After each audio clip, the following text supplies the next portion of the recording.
when I was doing Just a Turn, I found. Algared.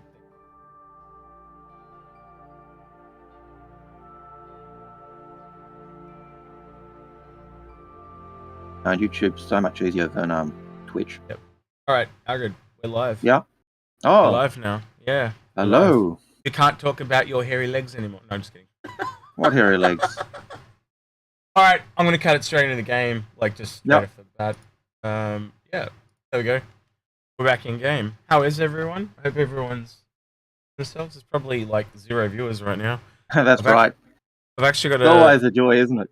Yes, I've actually got to see if this is working. Oh yeah, I can see my mug. I'm on the TV, Mum. All right, it is working. We're all good now.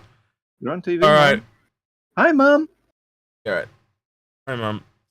Anyway, Algared's getting himself sorted, and he's joining me in game, and I'm about to fly where he is. Yeah. Oh, hey, yeah, there are people talking back in chat too. Hey, pun intended, Riddick, Jester, Crap. Forgot to take Smith, my armor off. Damn Ray it. Johnson, and Michael Reiser. How are you guys all doing? Wow, there's people there already. That's wow. Timble, how you doing, man? Wow, there actually are people that watch us on the internet. It's not made up. I thought it was all made up, Algared. It's true. Oh, you know, some people do. Some people do. It's amazing who actually turns up to see us do silly things. Yeah. All right. So right off the bat, I'll let you guys know. There's a couple of guys sitting on our Discord in a waiting room. They're going to check your microphone, and if you're all good, they're going to send you up to send a message to Algared. He's going to drag you up, and you can jump on here live with us and ask us questions. So that's how we're going to do it. But we'll also take like if you want to ask us a text question, put it in square brackets, the question, and Algared or Osiris is in chat as well. He'll annoy the shit out of you. That's fine. He does it to us on a regular basis. But yeah, I'm almost tempted to flip my camera because it looks like I'm being very rude to you right now, Algared, as I read this on the monitor. Hang on, I'll just see if I can fix that. Hold on. That's okay. If I flip it. Now I don't look so rude all of a sudden, do I, Algared? Even though now I'm looking away from I'm being complete. Well, actually, the monitor is off to my left, so now it looks like it's off to my right. Yeah, but well, that's okay because I keep looking to the this way, so. Oh yeah, well that'll work out. We can just kind of like hurl insults at each other. That'll be fine. All right, we're gonna add 9. That's fine. Yeah. Hello, fellas. Be nice to Algared today. Hey, I'm a little. I've had 1 hour sleep, so I'll do my best. But yeah, I also haven't had problems. What did I do? Puppet saying something. Even posted on the Discord. No, I didn't. If you could do that for me, I'd appreciate it. That'd be pleasant. Puppet. Yeah, so Puppet will be there to greet you. I think Mint Cake. Can you let me know, Algared? Is Mint Cake still down the channel there with him? And they'll be there to greet people. Oh, I went to the wrong pad. In the general, Mint Cake is still in general. Yep. So, yeah, can you get in the waiting room, please, Puppet and Mint, if you want to meet people? Mint and Puppet are now in the waiting room. So I'm going to send people to waiting room on Discord. They'll check your mic. They'll generally ask you what you kind of want to ask, and if you get past the gatekeepers, they'll let you in. They even look like the people from the Ghostbusters. That's how that's how close the gatekeepers they are. There you go. Just in case you guys didn't realize. I'll let you figure out which one's Sigourney Weaver, and. Well, until I crack out of the dogs, you know. Yeah, exactly. Yeah.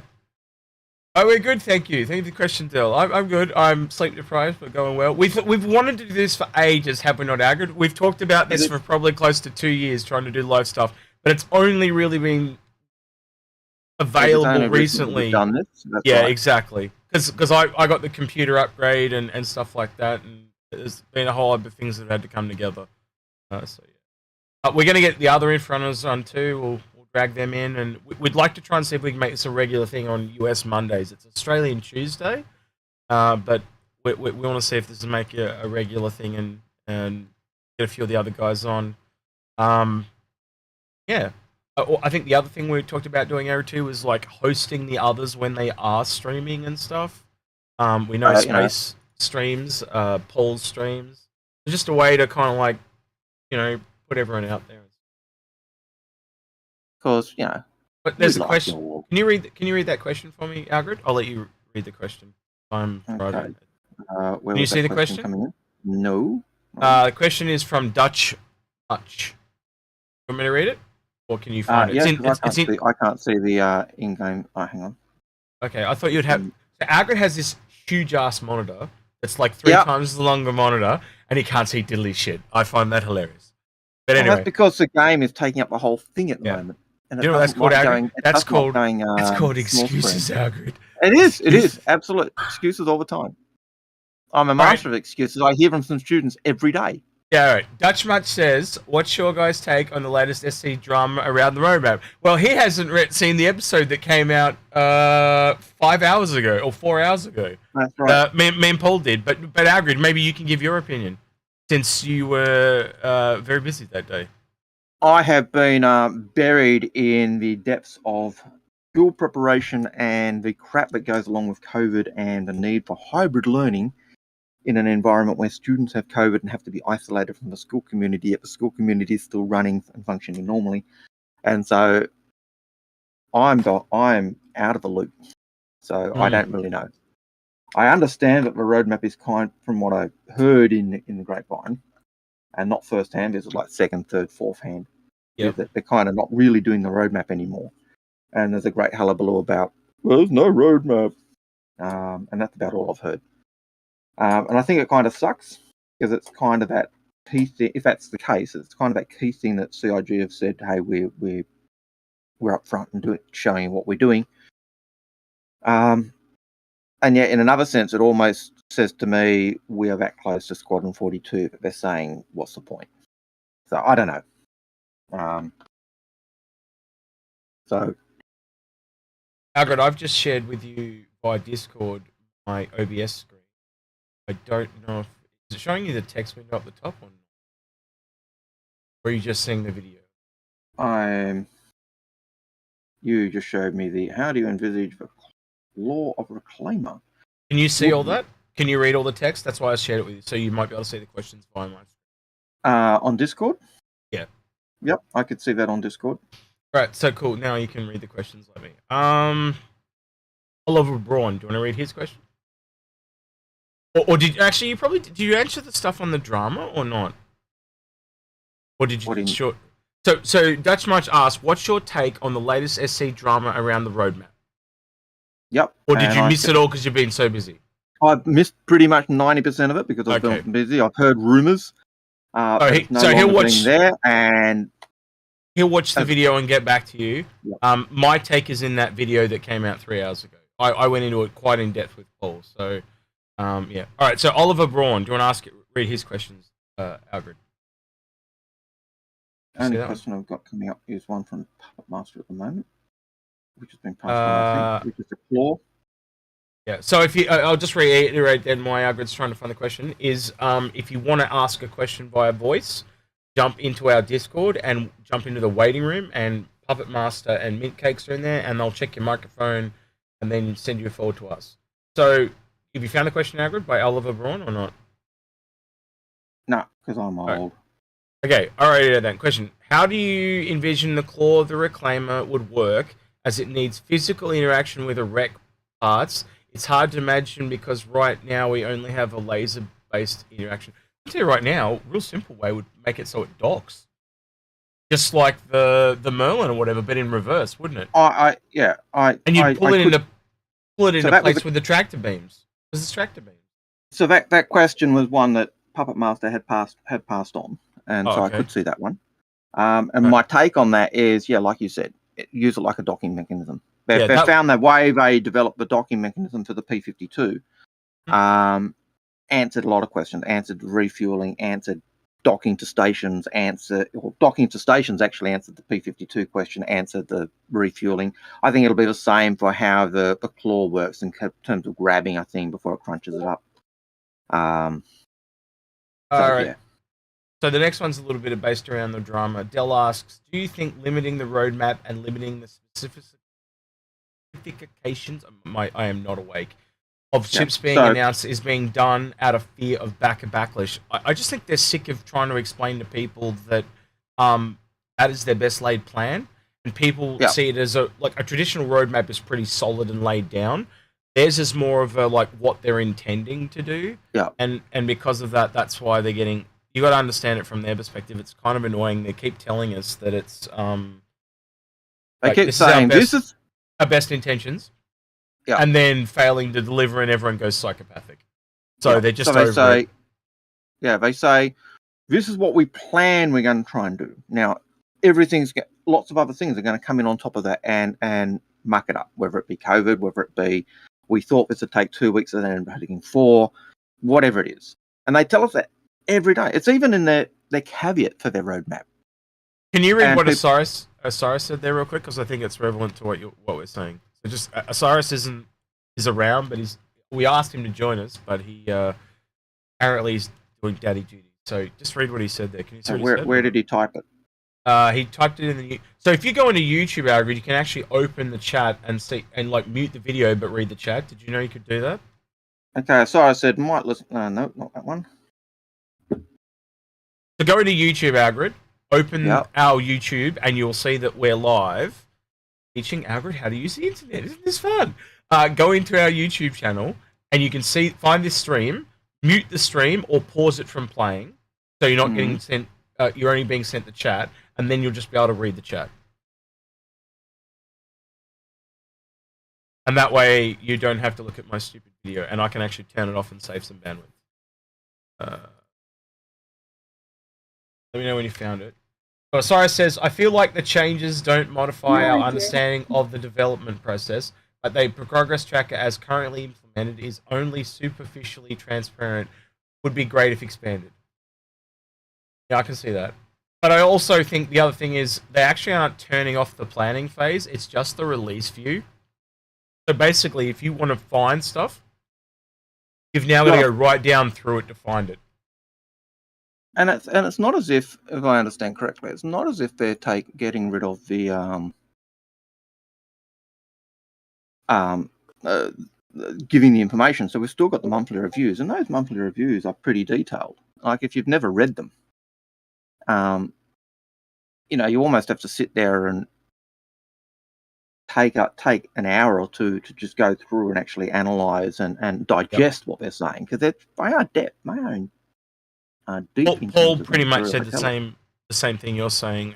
Basically, him and Space Tomato, like he was saying that if he just reads them live on stream, it takes him an hour to go through them. They're quite meaty. And they get a lot of free content from that monthly report because people are too lazy to read. And we even talked about what they could do. Like if they just had Disco reading that in an audio format, people would listen to that. But people would listen to that like a podcast. They really, really would. But they don't. So in a way, that kind of gives free content for the content creators. So it's pros, and that's the same thing with now. Creators. Yeah, well, that's the same thing about removing this roadmap. It's good for a lot of content creators because it gives them more things to show. Alrighty, Dell asked another question. Is this the case of majority getting less insight because of a very vocal minority? 100 fucking %. Spectrum and Reddit are basically a very loud minority these days. Like a lot of people don't go there because of how it is. Like, unfortunately, that's true. Yeah. So I'll actually pick on Reddit here. I used to go to Reddit every day up until about 2017, right? And then they allowed people to post memes, and the whole thing went to shit. So I think them posting memes killed Reddit, basically. I don't know how you feel, Algared, but that's what killed it for me. Because you now go there, and I would say more than 50% is memes. They're just stupid photos of people doing. Yeah, people were doing pussycat memes and all the here's my pussycat. The Dissycat, the Dissycat. So you put cat in my head. The Discord and the discussion has all just disappeared. It's just all stupid shit, and I don't get it. But yeah, and Spectrum went like that beforehand because you can't do downvoting. They need to bring downvoting into this year. It's just. I got another question there from Seb. Okay, another question is it the case of majority getting? Yeah, we've seen that one. We're up to a guy called Grey Wolf 31. His question there, if you can see. Grey Wolf 31. A little green G is his icon. Want me to read it, or can Yep.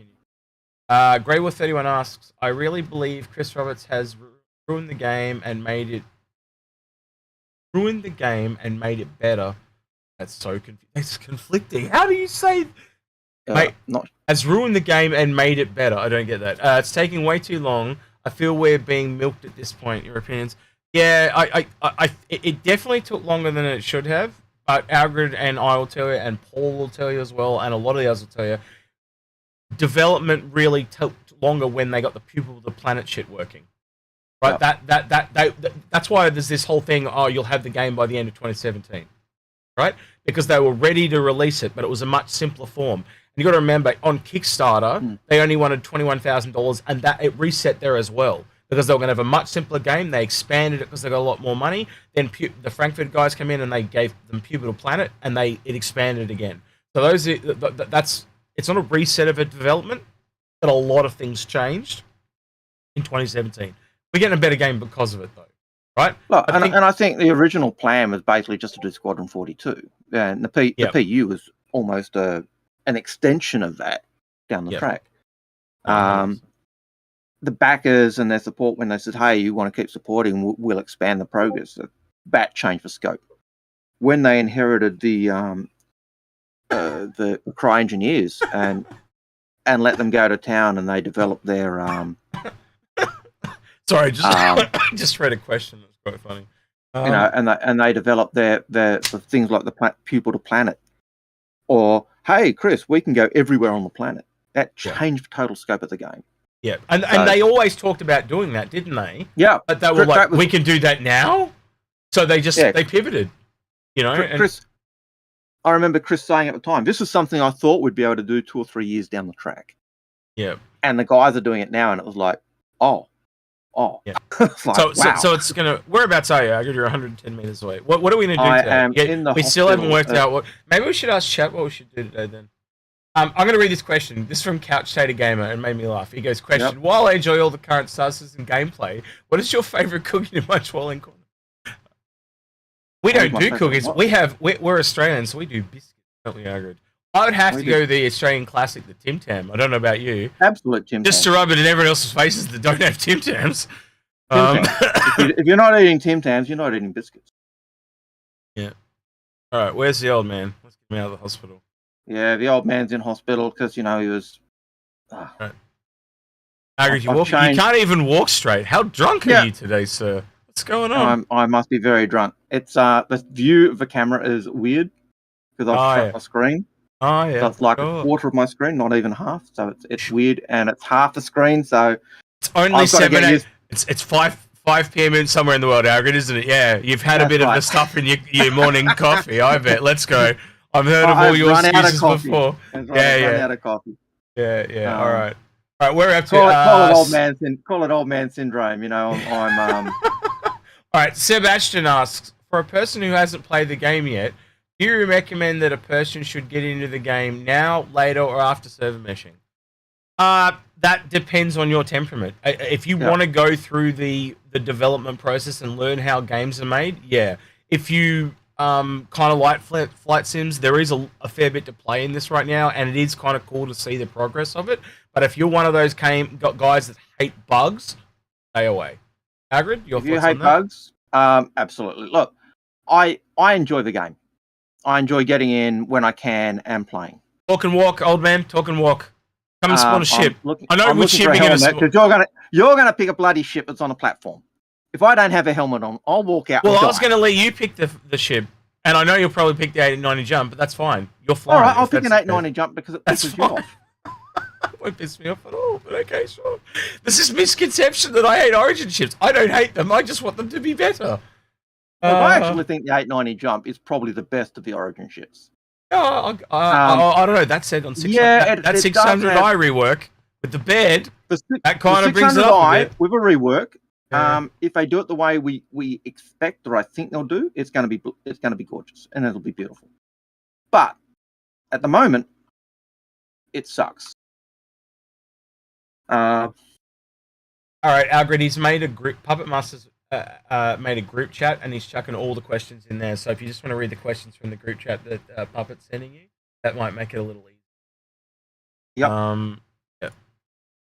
So yeah, All right, I'm gonna so read it off the for screen person who though. hasn't played. Yep. Then we've got another question that says from Uzaz Gal Akbar, and he says, "What do you think about the last ships revealed? The Liberator. Liberator was cool. I didn't mind the Liberator.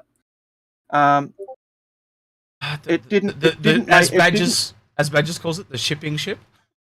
Yeah, the Liberator did not cure me of Yeah. Pokemon Syndrome. No. The Odyssey and the Steel did. I'll still take the Carrack though. Oh, I'd take the Carrack any day. Yeah. Algared is not a big fan of the Odyssey. I kind of started to learn why it's there, but I think for its price, it doesn't give the gameplay for the other ships. I think the Odyssey's got value, but for way they sold it and the information they said that it's got. Yeah, that's it. And the price they got it, it's a bloody rip-off. Yep. No, can't agree with you more there, man. Had they said it's got these features for this reason, you'd say awesome. So that's for the person that can't afford the Orion, the Carrack, and the Polaris. But they're kind of saying, like, if you're too poor to buy all three, so to speak, and you want all those functions, then get the Odyssey. But I just don't think it does any of them well. And the function it actually has, while it is unique, I think that going from place to place, just doing core samples, it's going to be like a real estate agent. I just don't think it's going to be very entertaining. You might make a shit ton of money, though. So if you like being bored and if you're a banker, you might love that ship. I don't know. Maybe bankers don't get bored, but you know what I'm trying to say? Like, yeah. I don't know. My problem with the ship is the simple fact that when they put the other ships out, they'd say, hey, it's got this thing, this helps you do this. What the blazers is the value of having a viewing room at the back of a ship that, for rule of cool? What the blazers is the use of telling us it's got a Xeon gravity generator or the Xeon lifts? The only value I can see of Xeon lifts... Algared, talk and walk. Why haven't you... Yeah, I was going to say, put your helmet on, old man. I'll call the elevator. He can't walk and talk at the same time. I'm an old man. I'm a mere male. I need a taser. I need one to, I'll just get an old rusty fork. There you go. That's my fork from dinner. Move. Yeah. All right. Put your helmet on too, man. So you don't die. We're going on a docking port, mate. Yeah, but what happens if we have to go outside? We're not going outside. All right. What's the next question? Okay, so the question, so the question on the Odyssey, Dutch Mutt says, with the roadmap being limited with only seeing the next quarter, do you think there will be a change in ship pledges? I think we've done that one. Yep, we did. I don't know if he's posting them to you in order. It sounds like he's not. That's okay. Okay, one I don't think we've had for us is, do you think they'll introduce salvage gameplay loop? It's on the it was on the roadmap. It would suck that you can't just try it first if you have it. So when do we think they'll bring out the salvage gameplay? I'm just gonna go back and store my ship. I forgot to store it. I'll be there in a minute. You get the ship ready. Yeah, so salvage gameplay. Yep. I think it will. Well, they've said it would come with the Vulture. So I think when we see the Vulture come, I would be really surprised if it's not at the same time. We know there's the massive cargo refactor coming. From what I remember, it was the patch after that or the end of the year. So I would still expect to see salvage this year. I expect it around the same time they said, and I expect that the Vulture will be the first ship with the salvage. Yep. Ships like the Reclaimer, if they don't make it, but they can salvage at that time, but you will have access to a Vulture to use it. The Vulture will come out at the same time that salvage gameplay comes out, so I don't see that issue in terms of it's a bummer you can't test out the ship.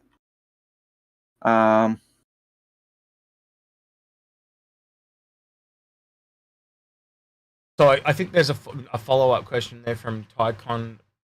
It's like Ticonderoga, but it's spelled different. Yeah. It's Ticondero. And he says, Algared and Execute, which is the gameplay feature that has not been released that you're most excited about? So yeah. Stupid thing won't let me in my ship. Can I pick a weird one and say science? Because we haven't heard diddly. So gameplay feature that we are most excited about that hasn't been released.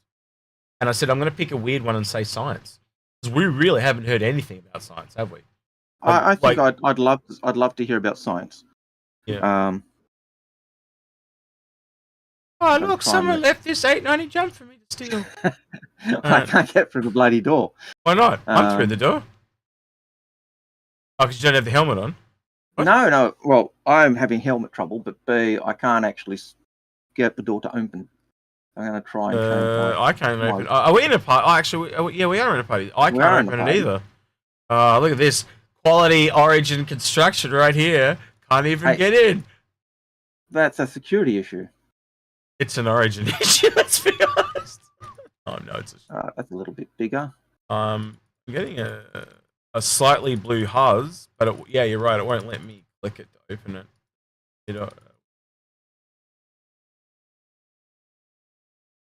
No, I mean. What the hell? Oh yeah. Oh, cool. I just walked through too. All right, next door. Open door. Yep, go. I'm behind you. Go. Underlay, old man. Come on, old man. Walk faster. Come on. Yeah. Here we go. All right, the elevator's here. Let's go. Do we go up the elevator, or do we? Oh, okay. You're going in that way. No, we don't need to go up the elevator. Oh man, so this is my pet. That would have dumped you outside of the ship. All right, Algared, while we're here, this is the only thing I'm going to complain about, right? This is the thing I always complain to you about. This clusterfuck on the stairs, I fucking hate. Yeah. Right? It really, and I've got to agree with you. Like, it's the one thing in the 890 jump, but does take away from the fact that this is a luxury ship. Your stairwell, your main stairwell, feels like it's the back of a cargo ship where it's a crew quarter. Why isn't it really narrow. Why isn't it fancily animated or something? So like as I go to walk up near it, they like come out of the wall and I can walk up them or something like that. And then when I get to the top, they fold away. And you could have it on both sides like that. Why can't it be using Xeon tech? Because that's why can't it be a sideways elevator? Or those kind of an escalator, you know? Yeah, exactly. There's so many different ways they could have done that. And that would all be in with the luxury tag, wouldn't it? But I could even see, you know, those Xeon type stairs being part of luxury. But having this really narrow bottleneck stairwell in the luxury foyer, to me, just says there's a problem. Oh man, Algared, we should take this to Xeno for just for shits and giggles. It'd be funny as hell. Taking out the Xenos. All right. Next question. I gotta remember how to fly my ship. It's been so long since I've been in this damn thing. That sounds like you. Yeah, it sounds like me. I'm just gonna go back and check some more questions. That's right, Sonny. Do you guys think shifting more resources towards Squadron 42 may reduce funding because of low hype for Star Citizen? I think it'll just get Squadron 42 out sooner. Like everyone's talking about, oh, it's taken so long. If we just chuck a bunch of resources at it and knock it off and get it out the door, that's probably better for everyone. Algared, do you want to answer that real quick, or do you want to? I'm just trying to chop some again. Sorry. Do you think it's better that they're focusing on Squadron 42 over Star Citizen and putting more funding into it? Yes. Do you see the Perseus growing into a light frigate? Well, I tend to think the Perseus is a light frigate, but yeah, kind of already is. So I'm trying to catch us up because we got a little behind. There are a lot of questions. So many features dropping off the roadmap currently. Do you think it's kind of fault for CI's project management, or is it just the nature of it? Yeah, so they do a lot of agile development, and so they're probably going like, what can we do to get this out sooner? Like now they're coming back from COVID and stuff like that. And the other thing is by putting more stuff into Squadron 42. The funny thing is because they're not using the network guys as much. It's not just Squadron 2 that benefits, it's also server meshing, because they can take those network guys and put them onto server meshing to speed that up too. So it's kind of a win-win in a weird way. And trust me, the sooner Squadron 42 out, the happier everyone's going to be. They're going to have this thing, like a proof of concept of what the game's going to be like, give you something to play multiple times, big long campaign, and then they can start putting more people onto actual. Well, most people want Star Citizen, so the game that most people. And I think the other upside, Algared, is we've talked about many times, the multiplayer that'll come with Squadron 42 most likely be Theatres of War. Yeah. Yeah. Well, I think that Squadron 42, the value of that is it's the core game that Chris originally wanted. It was that game. It's where you get all your actors being involved. It's where you get Mark Hamill as your wingman or Luke Skywalker as your wingman. And they're the types of things that, are key to, I suppose, Squadron 42. Where am I flying? Where's so hard when you're not used to flying with a small screen? It is so weird, and everything's off center and walk sideways. Do you want me to fly, old man? Because I feel like I'm flying with a drunk person. It's just I don't know if anyone else has seen this, but it's like. Hey, well, 890s are a silly bit. All right, I'll do another question because this one's going to get Algared heated. So get ready for a rant. This is from Oliver Braun. Where were you disappointed about the Odyssey after the Q&A, or were you convinced of it before? Did the Q&A have any effect on your opinion? No. Well, actually, I think for me it had a little bit, but we were pretty sure what it was beforehand. Like if you know Tecton, and he's the geologist guy. I've spent a lot of time with him. Like he's taken me to planets and stuff. Like if that is not the survey ship, I'll basically eat my hat. Like it's just when there's when they do grey box, right? You're basically talking about a layout of a ship. And if you've got this giant refinery, and right behind this refinery, you've got all these type of storage bins of some kind. Those storage bins are important.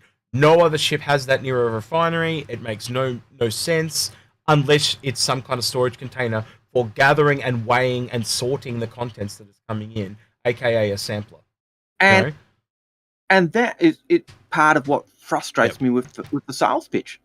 If that is something they've got planned for the Odyssey, and that's something that the Odyssey is supposed to be able to do, then why the flippin' hell? And yes, I'm endeavouring to try and not use cuss language.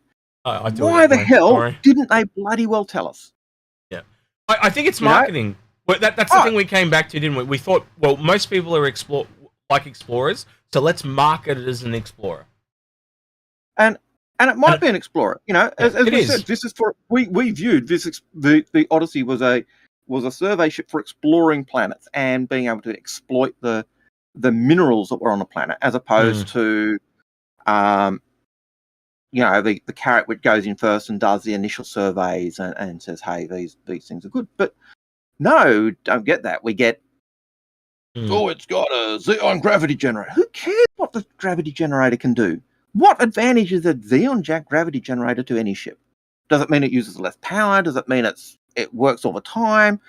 What's the value of having a Xeon lift, apart from the fact that, I don't need machinery in there because I don't need louvers and hinges and pistons and all the other crap. But if I lose power, those entrances using Xeon lifts are up a creek. There's a quick question here I'm going to answer by Tonkondero. He asks, will we ever see Hayes and Dyson again on the channel? Now, Dyson does turn up infrequently. I think your camera. I already said that with Raylan. Oh, you don't work. That looks like I'm frozen. Oh man, frozen. Whoa! And we just got all of Algared in 5 seconds over last minute. That's fine. Dyson. Will come back when he's able to. He has moved to a smaller town. His interconnection is not that great, to the point that we'd probably have to move him back to audio only. But he does pop up his head from time to time. Hayes, I don't think you'll ever see him again. I talk to Hayes every couple of months, but he's kind of moved on. He still has big fleets and stuff in the game, but he's just got a more real life commitment. Moved on. Yep. In terms of Dyson's internet, his internet is probably worse than mine. There you go. Yeah. That gives you that idea. Yeah. So my choppiness is 100 times better than Dyson's internet at the moment. Right. So. Next question from Dell is: do you agree that ship reveals should give enough information that the only question possible left is 100%? They should not be I know they're trying to sell them, but you should pitch a ship as what it is, not try to put it in the best light to raise lots of money. But that's basically the problem with the Odyssey. They tried to make it a character, right? And I believe to some people, if that's the gameplay they want, it could be a carrot killer. But to most people, the carrot is better, right? Well, I actually think that. I think it's Nathan Dearsley. I think that's who said it. I could have the name wrong, but Yep. But when he said it was a carrot killer, I actually think he really believed that. If you go back and look at the IAE discussion when we were talking, or the CitizenCon, and they were talking about the ship, and they were talking about the ships coming, and they talked about a ship that was kind of an explorer, that was a challenger to the Carrack. He got really excited. A myth ship that is a challenger to the Carrack. Oh yes, please. So I actually think, he was a designer of that ship. He's enthused for that ship. I actually think he does see it as a ship that will challenge it. Was a Carrack killer in terms of what it can do. But in terms of the information they've told us about the ship and the way in which the Q&A was void of real answers, and even in a sense killed some of the answers. Oh no, you can't use refueling of the ships in the hangar from its resources. The fuel that it refines is only going into the ship itself. That said, that the ship is not doing what they said. It's not going to be a carrot killer. It's not going to do those things, and that is the frustration for me. But you look at anything else it does, and it might be. Real quick, I'll let you go back to it in a second. If you want to ask a question in capital letters in square brackets, just so we can pull it out. If you want to come on and actually ask your question in audio, we're what in discourse, because that's how we are. We love discussion. Jump on the Discord. There's a channel called Waiting Room. Mint Cakes and Puppet are there. They'll check your microphone, pass you on to us. So if you actually want to come on the show and talk, that's what we do. We love talking to people. That's us, right? So don't be shy. Come and talk to us. We love having people talk to us because it makes us feel loved and welcome and all that other crap. We do have another question. The other question is in terms of mere mail. Only do one thing. Has there ever been? So this is from T-Jack. Has there ever been any info on the Reclaimer snub ship?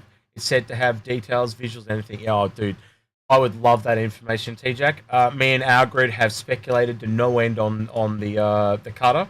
I think Algared would kind of say that we think it's going to be a Titan suit of some description. That's kind of where you and I kind of sit on it. I kind of think it'll be a Titan suit at some point. The reason I think that is a Titan suit kind of fits in with that image of Ripley in her industry power loader. Yeah, power loader. Yeah, and the ship. What Algared's referring to there is the Reclaimer is very alien space. So he's saying it would fit the theme.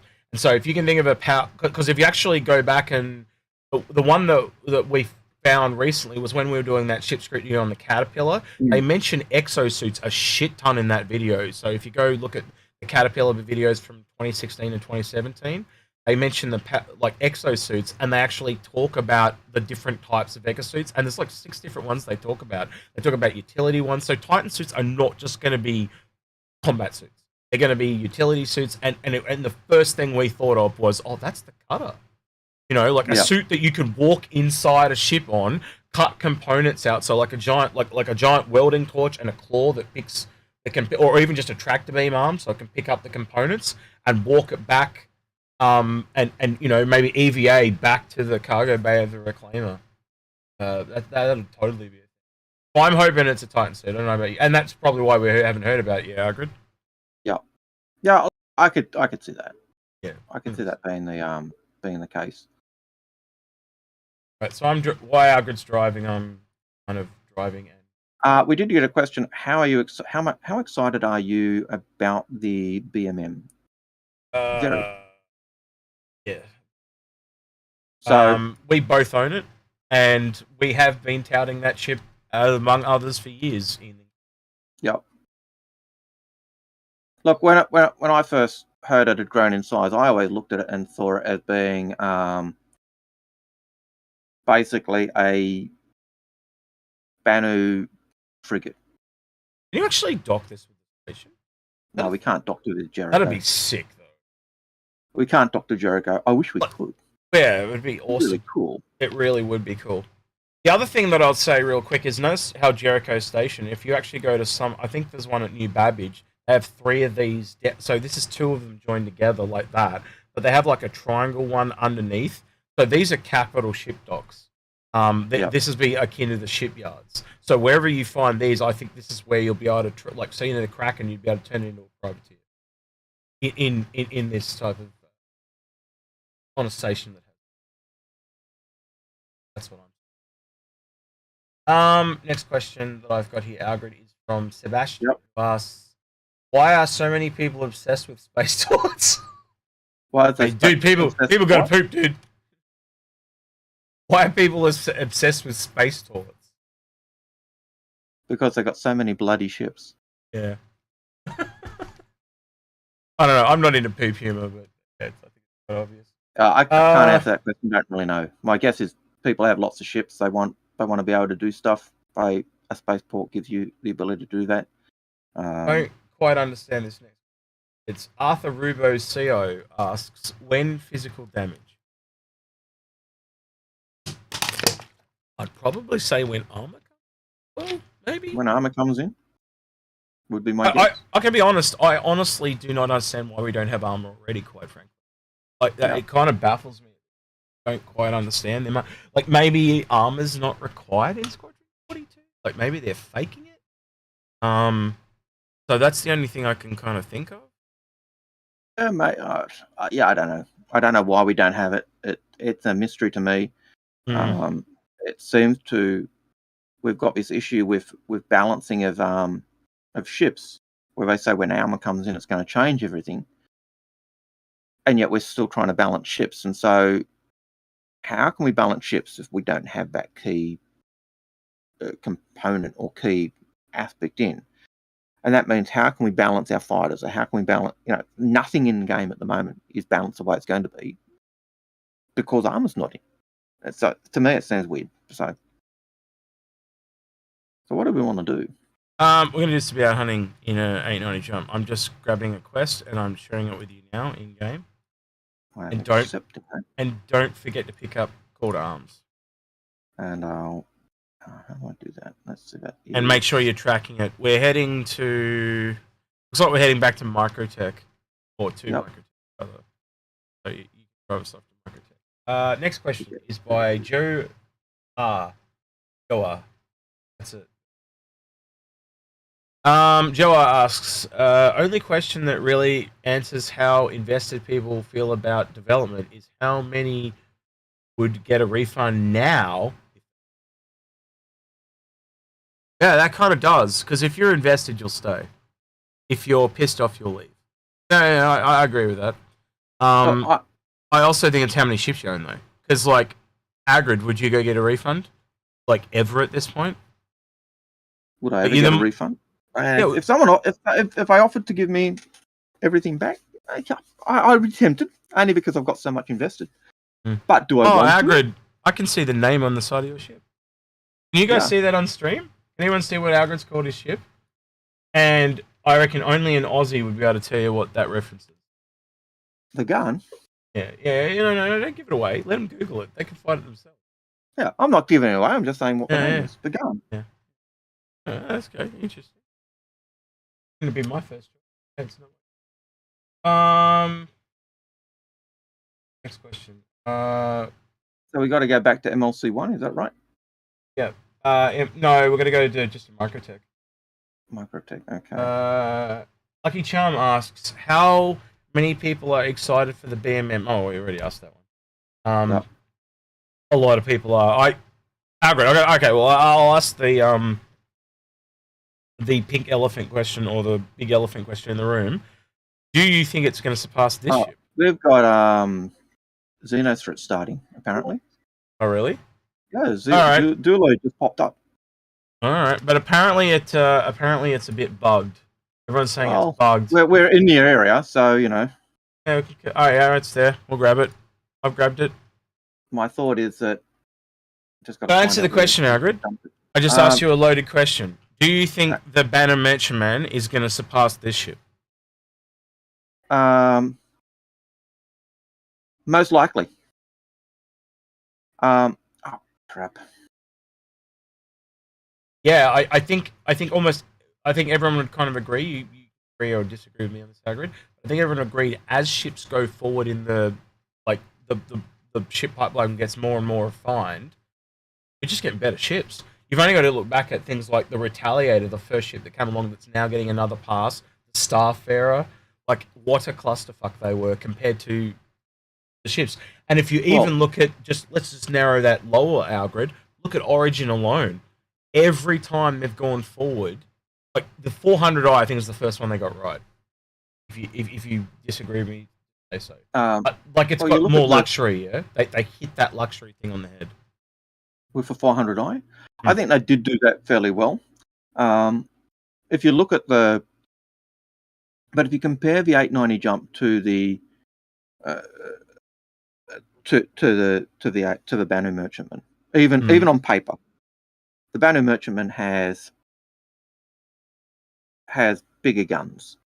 It has okay, so it's already up at that point. It has a bigger hangar, so it's already up on the 890 jump at that point. Yep. It's an alien ship, so it's going to get alien tax instead of luxury tax. It's harder to find, probably harder to find too, because it is probably behind it, and probably behind. Well, I think it's Banu are building the Banu Merchant. Originally, the idea was that these were the ships that the Banu were using, and they were hard to get. But I actually think because so many people have the Banu Merchantman, the law's going to change that it's a ship that's built by the Banu for the human market. I think you're correct. Modelled on their family. At the very least, I think the people that own it before the game goes live, they might be Banu Merchantmen, but after that, I think all the ones sold in. So yeah. But you look at bigger weapons, bigger hangar, luxury tax versus alien tax, so they cancel each other out. The spaces for luxury living space and things versus markets, and so the things that the 890 does, the Banu kind of has an equal, or it's better at it. And so, I speculated in our chat earlier that I think the Banu Merchantman will end up being 890 pricing, but I actually think because of that, it may even exceed it. Ooh. Yeah, okay. Nasty, horrible thought. No. This next question is good. Sebastian asks, which ship would you say needs the biggest interior rework? Starfarer, 600i, or something else? I'll let you go first on that. As annoying as the Starfarer is, in terms of its interior, it works. It's got interior cargo area which you can use. It's got plenty of seats for people to sit in. It's just a rabbit warren for walking around. The 600i, lovely ship on the exterior, but an absolute dog's breakfast on the inside. So I'd say my gut says 600. Because the 600 Explorer doesn't have a med bay at the moment. Its cargo space is all over the place. The crew quarters are shit. So yeah, I don't know, because I'd also chuck the argument you said for the Starfarer, but it still works. Yeah, and that's the thing. Actually, both ships still work. Yeah, but I'd have to say the Starfarer, dude, it's a maze. That thing is a freaking maze. Yeah. That and we all know that it was designed to be like a fighting Counter-Strike level. And it was great at the time, fair enough, but now it's just a wee bit. Look, and I think the other thing with the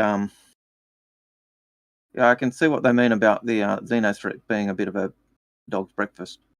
We've got the mission, but there's I can't see any fly to this. Well, there's a javelin actually flying in. If you look behind it, there was a javelin on the camera. You've rotated. The javelin to your left. To my left. Down the end of the station. Yeah, there's a javelin incoming. I'm pretty sure I saw it coming. Down. It'll be down. Put your nose down. Or I'll circle the camera and see. I swear I saw it. Yeah, there it is. Look, javelin. It's coming in. Dead ahead. You see it? Yep. Yeah, he's going into dock. So she's coming in, and then stuff will kick off. So we're actually seeing the javelin flying in. So let's angle ourselves so we can actually. Well, when I was playing with Crusader the other night, and after the event ended, it had nothing on the interior, and he could literally fly a retaliator inside it, and it had gravity, and so the ship just fell when it was inside it. And yeah, the last time I did Xeno's threat, I was able to get my little man inside the Jav, and it was pretty empty. And yeah, I think a lot of ships are getting passes as Squadron 42 comes online. So we've seen a reskin of the Caterpillar. We've seen, like, if you go through and there's, like, go back, you'll probably find over the last 12 months there's been ships that have had, like, exterior updates, stuff like that. Just because a ship like the Caterpillar probably might only be seen in Squadron 42, but not actually flown. So they're updating the textures and stuff like that. Now, the scary thing is, this Javelin dwarfs the 890. Yeah, it really, really does. And the 890 is not a small ship. So yeah, go through and look at a few different ships, and you'll see that they're polishing them up. Question: this is from TJack. Where do you see the next BMM price hike going? I'm hoping it runs close to 700, as I'm looking at these a very cheap A2 out of one. Yeah, but what if it keeps going? Like I'm expecting at least 890 jump prices, aren't you, Algared? Yeah. Look, as I was comparing them, I think it'll be 890 jump price at minimum, and I think because it's got bigger weapons and bigger hangar, and on other things it's equal, I think it could even be more expensive than an 890 jump. Yeah, and that's a scary thought. So to answer your questions, the last couple of jumps have been like 350, 450. They went up like $100 or $50 increments, so we could go 600. But we also know they like to clump things together, but then just to really make it spicy, like we were drilling it into their head, oh, you're clumping all this shit together and it's bad. They're realizing now if they spread, like last sale, they were spreading them out like crazy, weren't they, Algared? Like literally $5 difference, because they know that if they spread them out, it allows you to buy more Warbond CCUs and they make more money. Yep. So they're taking the opposite approach all of a sudden, which is like, fuck. Like every time we get used to something, they just change it. And I could see them also looking at it and going, people know this ship's going to go in price. If we price this ship too close to a ship that people really want, like a Polaris, then we're going to see people will take that next price jump and go to do a cheap jump to a Polaris. So it depends on how much they want to enable people to do that. For one of you bastards, they'll say, "Oh, you've got an 890 jump. Well, we'll increase the price beyond the ship you want to jump to." Algared, can you see the screen real quick? I can actually see the reflection. Can you see the screen? I'm looking up, so I'm sitting in this terminal. I look up, and you can actually see the reflection of the circular thing behind us. That's kind of cool. I thought I was looking at some kind of weird space station. What the no, I somehow had the system map up. But yeah, we get the globe. At certain points, you can see the globe, but yeah, it's lovely seeing big ships like the Javelin. Ship that not many people own, and many of them will not see the light of day, because it's one of those ships that you need. The Javelin is your orc ship. It is basically your raid ship. So if you're thinking in terms of games like Lord of the Rings or what's that crappy game from World of Warcraft? that crappy game. Yeah, that's right. Remember of all time, but that's fine. Question. I got a question here from. Do you want to finish what you're saying? Yep. Right. So if you look at those, then when you're doing your big raids with 30 or 40 people, or your Zergs, that's what your Javelin is for. All right. Question. Tycon Dero asks, do you ever think CIG will develop spin-off games such as Star Citizen strategy game? Can I answer this one? I don't think it'll be spin-off games. I think they might even kind of lend the engine out to other games. So I kind of have hinted at this a few times, but can you imagine a Star Wars game or a Star Trek game with the same engine? It would be it'd be amazing. Yeah, I could see them using it as something that they use to build on and either franchise out to other groups. Would they get into bed with Disney? Who knows? But would Disney want to come into being the same league as Star Citizen, or would they be wanting to get control? And I'll leave that to... but they are definitely opening up the license now for Star Wars to other people, but they are now charging 20% instead of 10. So I think Disney got a bit greedy because of COVID, but I reckon give it a couple of years, I reckon they'll go back down to 10% because people will stop wanting it. 20% is insanely high. Like 20% for essentially just using something is a lot of money. To the point that EA have said they're not making another battle. So that kind of like EA is like, no, we're not paying you. We'll pay you 10, not paying. We're not paying you anymore for the shit you want to do. So that's crazy. Right, Algared, I think there's a waypoint somewhere now that we've got to go to. I can see a square waypoint. Hang on, let me make sure I got that the was right just Shallow Station. Because I've probably still got that bounty hunting thing. Right, track this instead. Right, so yeah, the wreck is there, Algared. We can head to the wreck. If you've actually got the CDF mission. I do have that mission. I didn't bring a multi-tool though. Did you bring a multi-tool?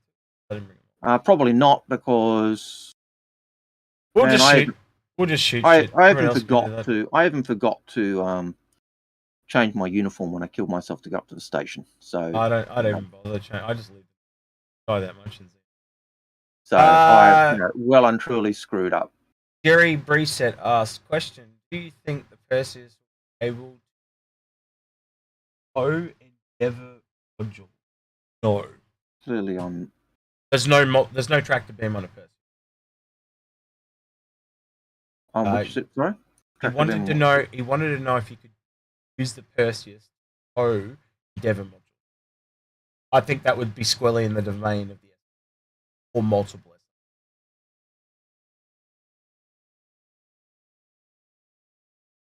Yep. Algared, can you drag up Lucky Charms? He wants to voice question. I'll do it. You're flying. Yeah, if I'm flying, it's a bit hard for me to do. I'm sorry. Algared, you need more arms. I'm sorry. Hey, Lucky, how you doing, man? I'm a human. Howdy, gentlemen. How you doing, Howdy. buddy? How you going? Lovely to have another voice here. Yeah, it's been Getting a while. tired of hearing Execute's horrible croaky voice. Oh, thanks. Love your face too. All right, what's your question? I got a question for you. So I'm a long-time backer, just like you guys are, right? I appreciate your support and all the content over the years. First off, thank you so much. But where we're at right now, we're almost 10 years in development. Where do you feel the stopping point and the release of the game going from alpha to beta, then to release? What's the time frame there for each of you guys? Because personally, I feel like it could be another year or two until we go into alpha, and then another 5 years in alpha until we go to kind of a full. Is this for SC or for Squadron? So this goes or for both Squadron 42 and the PU. Where's the time frame for you guys? Sorry, I got distracted by Drazen. You must just ask the question again. Drazen's distracting me. It's all Drazen's fault. Was it Squadron 42 or both, or just the PU? So I'm more interested in the PU, but I guess for everyone in chat, both. So you got to realize how integrally linked they are, right? So they are basically not working on the PU. Very few people are working on the PU. It's like an iceberg. Like what we're seeing is the PU, and that's like 10% of the and the rest is all underneath the water, and that's all hidden. They're not talking about Squadron 42. Algared and I know a lot of things through back channels and stuff because we know some people. But you guys now know information we had a while ago that Chris is now in Manchester, right? We know that according to the roadmap, they want all the levels were finished in art detailing by the end of the year. So that means a lot of artists can move on to other things, right? So that means they're polishing off the levels. It's now bug fixing. So that would be essentially starting to move to beta for Squadron 42. Now I'm saying that they've done that yet, but it's in that we're now in that ballpark. I would say for Squadron 42, Algared, and you and I have talked about this, Algared, we've speculated anywhere from the end of this year to the end of next year. Yep. That's where we're at. Amazing. For Squadron. And I think for Squadron, certainly it's 2 years behind where they wanted to be. Because we know that Chris intended to go to Manchester beginning of last year to close it out. Now, I don't want to get everyone excited, but Algared and I have also theorized if you were going to release Squadron 42 with all the stars they have in it, where would the place want to be? Algared, you tell them where it's going to be, and where are they going to do it? The talk is LA, isn't it? So yeah, look, I think when they do the launch of Squadron, the two places you'd consider, one would be where you're doing the main manufacture and building the game, which would be Manchester, or but because you've got so many stars, it is basically an A-list movie, and so the logic says you'd do it in LA. Go so Hollywood. my gut feeling is they'll do the launch in LA. Think of all the free press, electronic, what is it, Entertainment Tonight, all those. Oh, why are all these people here? We'll go. Why and John Rhys Davies and Mark Hamill and Mark, and they've got all this free press. It'd be Gillian insane. Anderson, all gathering at this joint. Yeah, you can't buy press like that. Yep. And obviously, if you know anything about game development, the time to buy is around the holiday season. So it's just really good that CitizenCon and the anniversary sale, they line up with that holiday sale season. And the other thing that tipped the hat to it a little bit, and I don't know if you guys have noticed this, but they were testing YouTube ads at that time last year. A lot of people were reporting seeing Star Citizen. Uh-oh. I just got a crash. My whole game crashed. Yep, so did I. Oh, that is not good. All right, so now you get to see the YouTube interface. Brilliant. Wow, there's a stream for you. Stay classy, YouTube. So potentially with the launch of Pyro and a launch of Squadron 42 at the end of the year, in quotations, potentially, right? But then, following next year, the PU should grow out a little bit more. Still waiting for the server meshing and all that to really kind of kick in. But So that's the big difference between Squadron 42 runs as a server, but it's on your local machine, so you don't have to have all that network stuff passed you. The big difference between Squadron 42 and Star Citizen is unique because as soon as it's a multiplayer game, everyone's got to be able to track what everyone else does, essentially, without going to. And the fact that Squadron 42 doesn't need that, it should theoretically be a smaller. Yeah. Yeah, I know they've probably got so much content already created for Squadron 42, and they don't want to spoil it by putting in the PU. So I get that, and I'm kind of excited for it. But yeah, you guys answered my question. I appreciate your time, and thanks again for everything. No worries, man. Well, just real quick before you go, I would expect that the PU would probably almost double from what it is now in the first 12 months when Squadron 42. And all those people that they are hiring at Manchester and at Frankfurt, Germany, you know how we get new offices, and we also know about Turbulent building the planets and all that. That's all Squadron. That's all Star Citizen stuff. So now they're ramping up for that. That also is a sign that Squadron 42 is coming to an end. But the people that are already working on Squadron 42, they will go straight onto the episode 2. And if my if I'm going a little bit choppy, it's because I'm loading Star Citizen, and it makes me quite apologize. I'm a karate kid.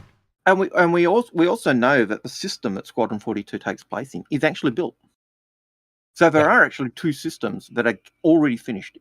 That's why we talk about that line of 5 too, Algared, don't we? Because we know that if you look at all the stuff, other than the Lear system, that's miles away from all those, all the systems between Odin and Terra are the ones they talk about. But the Terra will probably be the last one they do. But Stanton is right next to Terra, and then you've got Pyro, Nyx, and I can't remember the next one. And then I think there's Odin's in there as well. And then you've got Odin. No, there's one after Nyx, and then there's Odin. Yeah, I think it's. Oh God, I always bloody forget. I know Paul would remember. I'd have to go to Star Map to have a look to remember. Are you back on the menu, Algared, or not? I am launching the game because it takes forever. Actually, real quick, since we're waiting for Slow Man Algared. Old man Hurston. Yep, that's right. I'm gonna endeavor for life. That's all I gotta say. Appreciate your time, guys. Thank you so much. Feel like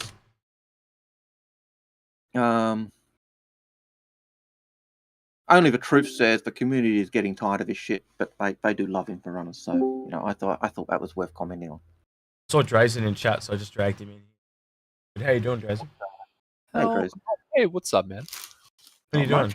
You eating crisps again? I was eating sweet potato crisps. Yes.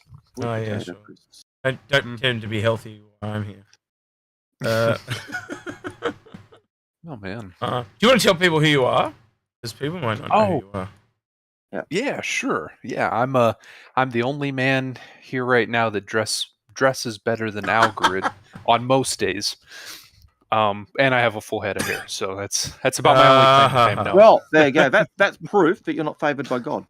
See, exactly. Yeah, Because we all know God only made so many perfect heads. The rest He put hair on. Yeah. And I'll so- keep telling myself that because So I'm it bold. actually is Odin, Nyx, Pyro, Stanton, and then Terra. So yeah, they are the 5. There isn't another one. You were right, Algared. 100%. And you look at Nyx. Nyx is where I was on the wrong screen. the asteroid place. The names eluded me at the moment. So here, Odin, the- Nyx, and then Pyro, and then Stanton, and then Terra. What? And the interesting Delamar. thing is, Delamar. Nyx is where get back. Delamar is. yeah. Mhm. But there is a connection also between Pyro and Terra. Yep. Real quick. All right, I'll get out of that. So those 5 are the when people have said, okay, what are the 5 systems that are first coming? And Chris always said, we'll probably. I can remember back in about 2014 when Chris was talking about how many systems would they start with when the game went live, and he said probably about 5 to start with. The plan was never to have all 100 systems out at the same time, but to put 5, kind of have 5 out and then bring the others in, probably 1 or 2 a year or something like that, or 3 or 4 a year, or however they could do that. But that was always the plan. And so, because Chris said start with 5, people started to say, okay, well, what are these 5 systems that are going to come? And I said, okay, we're going to have Stand. So that's going to be 1. You get And sucked then- in. Now, Algared, sorry, did you get sucked in there? Sorry? You get sucked into the game then when I joined? Yeah, I am joining. I got cool. sucked in. Yep. Yep, sorry. And so you've got, and then they said, okay, well, where's Squadron 42 taking place? Because that's open. So bang. And so from there, you started to draw, people started to speculate on the line of 5. Is the line of 5 a guaranteed these are the systems that are going to be? No. But it is most backers who have been following the game, that's their best guess.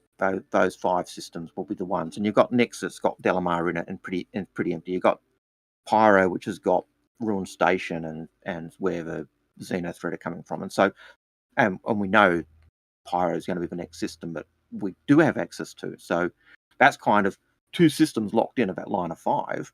And it just adds to that theory that those 5 systems will be the ones we... And they kind of get Odin for free, don't they? They do say, what is it? God, I've forgotten the number of years now. I think it was 50. Well, The PU was set. The PU's set 15 years after the. Reset your camera, Algared. You've got the best frozen face I think I've seen. Yeah, well, hang on, let me just... Dude, the number of things I could have done to you over the years from all the frozen faces you've given me. Yeah, I know. I would into multiple. I could have done really everlasting mental pain to you, sir. That's all I'm going to say. I'm sure you could have, because you're an evil bastard. But I haven't. I haven't. So No. I am not an evil bastard. You take that back, sir. But yeah. Suck it up, princess.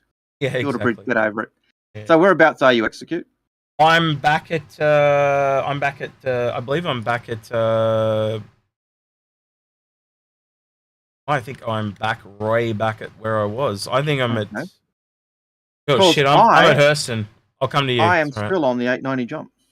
All right. Well, you can head back to Hurston if you. How about I will come and get you. Yeah. Because hey, why not? I think as a standard affair, we're not going to get anything done today. We're just oh hell no. Hell no, we're not going to get anything done because we're doing Yeah. All right. Let's have a look what we got. I think I got the Redeemer. I've got the Carrick. I've got Pirate Caterpillar. Wouldn't let me jump to you. How annoying. I've got to jump to Hurston first. The other stuff is at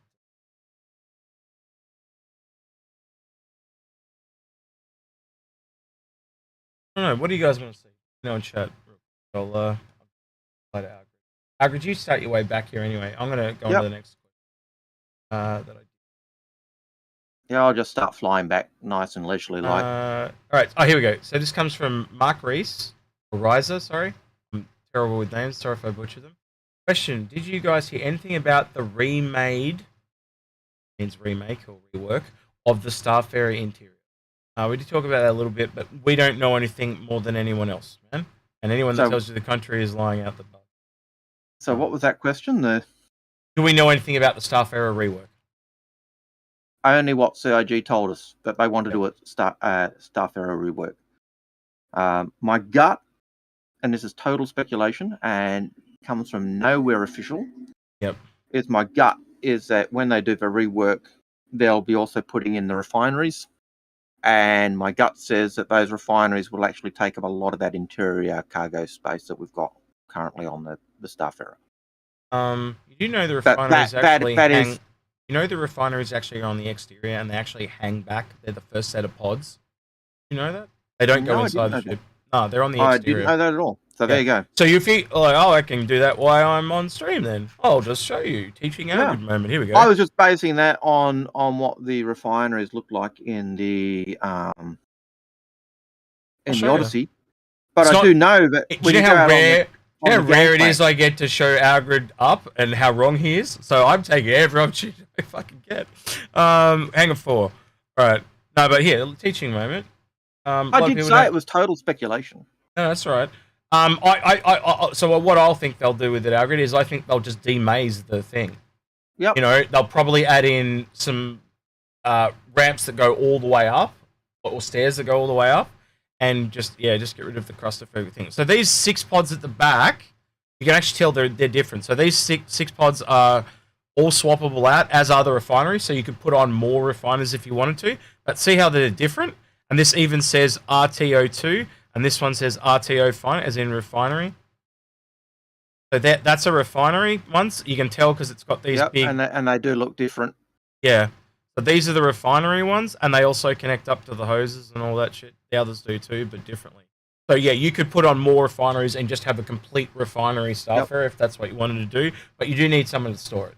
And I do know that when you go onto the gangplank of the Starfarer, out the side, you've got those 2 kind of control panels that I think are refinery control panels. So, it makes sense, but I wouldn't be, then in that case, I wouldn't be surprised if we see this large cavernous cargo hold disappear as well. So this whole bottom section, Algared, I think you and I will rapidly agree and the cockpit area is fine. It's not until you go up the ramp that's over in this corner does it turn into a clusterfuck.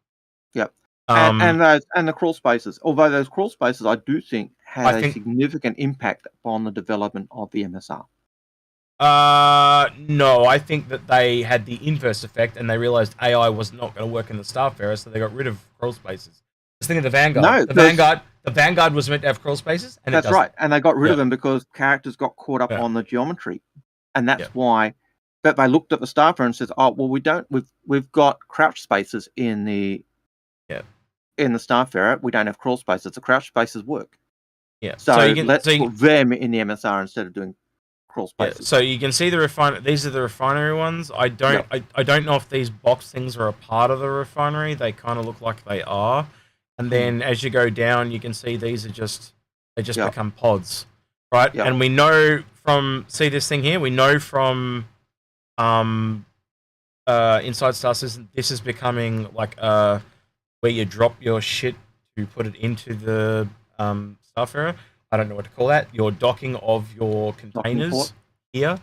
So that's what that's going to become. The other thing you'll notice is this here used to be dead center. It's now off to the side, but that kind of makes sense because this is you're gonna have to walk around this now. Yeah. So yeah.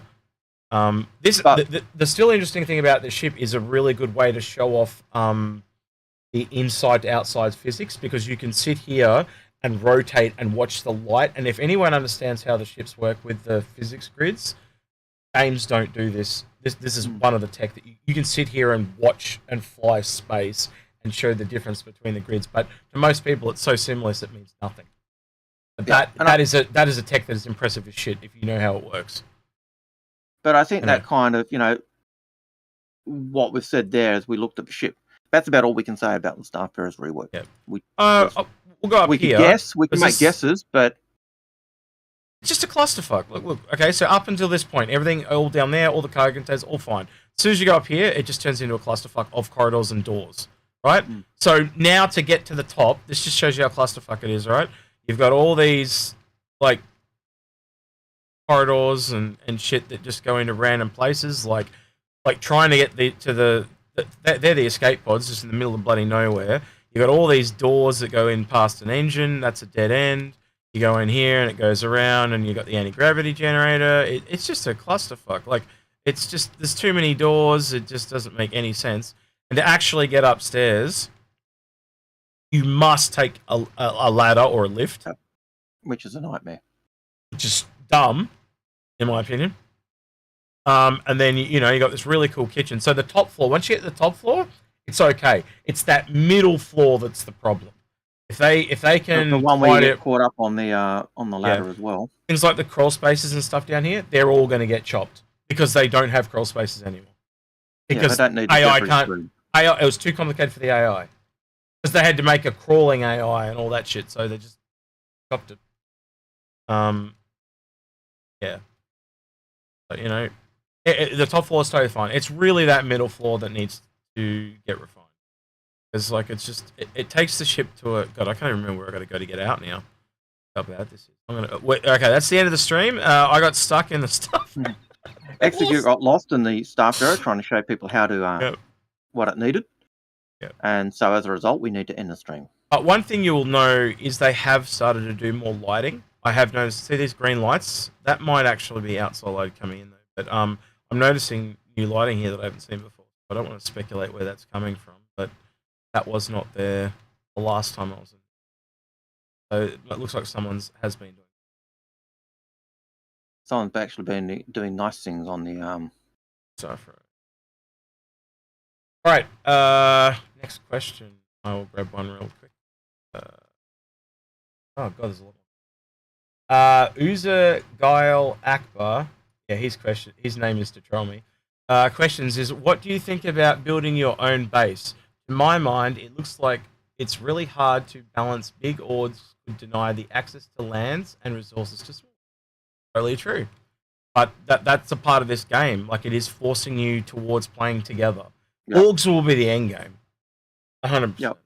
Well, you look at the Jav and the Idris. They are the end game play. They are, and you look at every big ship. Mm-hmm. Idris, Javelin, not Starfarer, Endeavor, Orion. They're all ships that are geared for multiple people doing the job. And that is what the end game is. That's what the end game is supposed to be aiming for. Yeah. It's a bit like, in some ways, to me, it reminds me of Dark Age of Camelot. Dark Age of Camelot, MMO. You could play Dark Age of Camelot in your kingdom and have a great time. And you could get up to level 20 and do all this stuff. But the key thing with Dark Age of Camelot was not the leveling to level 20. That was the easy part. The key part with Dark Age of Camelot was going out into the PvP area and getting your realm ranks. And that's where your characters became... Are you far away, Algared? I'm at Hurst and I'm just trying to find where the station is because it's not letting me... yeah, just warp to Orville and then look up and warp straight to Everest. That's the cheat, dude. I like that. You can do that on almost all, because it doesn't take you quite down, and you'll find that you're still high enough to warp out. So you should be able to warp straight to Orville. Straight up. Yep. I'll wait for you. Yeah. Yeah, the base stuff is going to be a lot more advanced, and we had a show with a lot of the military boys, but we had a guy with bad sound, and we never got around to rescheduling it. But one of the things we're going to talk about in that is the stuff that you got the Spartan and the I'm going to forget the other name, and I'm going to butcher it. The ballista. How you've got turrets on the back of that. You could literally have a ballista that back trailer where you change the different defense towers that you could also then have on a platform that goes on the ground. You know how CIG like to put things together to make less work.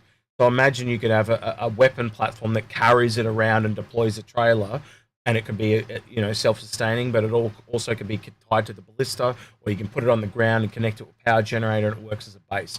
So that covers a lot of bases really quickly. And guess what? That's how it works in real life right now. So there's no reason not to do it. In regards to that, Arthur Rebo CO asks, when and how will physical damage affect ship combat? Yeah. aka the engineer profession. All right, so he explained himself.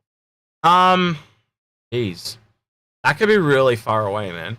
I think the first version of that, Algared, you correct me if you think I'm wrong, components. Repairing of components and subcomponents. Yep. Yeah, look, I think repair and that, the key thing will be the components and doing that stuff. All right, next question. I was just expecting to get that.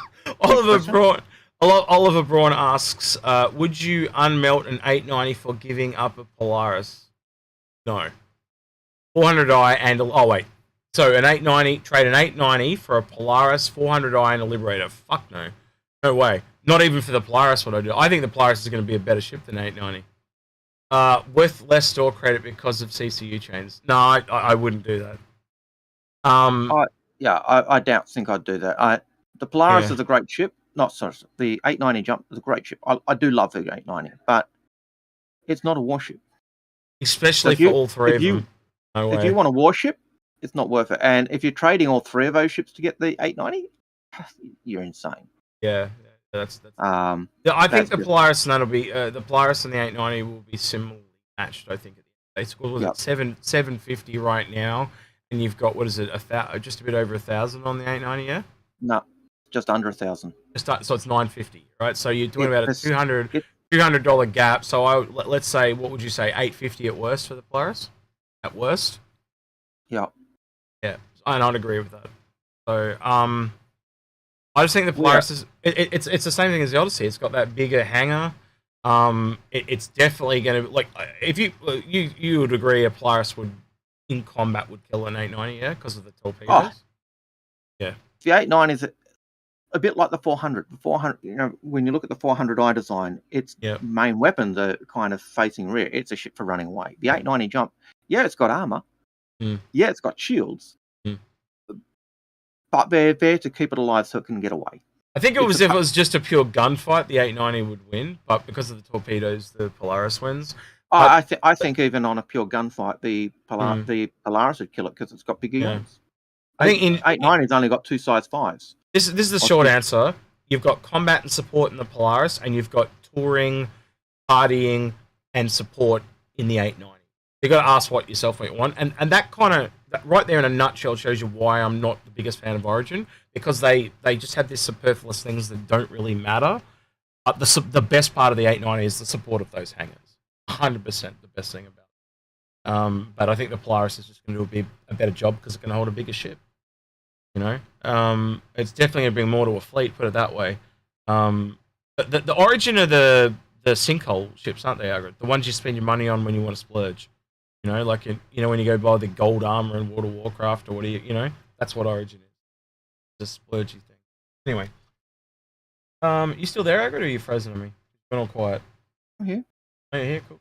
Right, that's so unlucky. So I'm just being a male. I'm trying to fly. And, okay. All right, Arthur Rebo CO asks, when and how will physical time? Oh wait, no, I read the questions out of order. Broken Tangent asks, question, do you think the S9 torpedoes or torps in general? No, they're definitely not in a good place at the moment. Actually, I wish I could drag Badges in, because Badges and I were talking about this the other day. Missiles are kind of for fighters, and torpedoes will generally be for capital ships. And the bigger a torpedo gets, the less maneuverable it'll be. That's kind of how we see it. So you can see this missile step up, and then it turns into torpedoes, and the ship, so there'll be this rollover part in the middle, and then as it goes up, it's, so missiles will do next to nothing to armor. and stuff like that. Oh, excuse me. Got anything to say there, Agra? From I'm just trying to cut my speed. I've got security telling me to stop. Good luck. Yeah, trying to stop that thing on a dime is like impossible. Ostentatious asks question. I am sitting on a Gemini CCU and I'm wondering if you lads have seen anything on the wing of arrows that it is supposed to be able to carry. On a Gemini. Gemini? Oh. Gemini is not a Gemini is a Starfarer and it doesn't carry ships.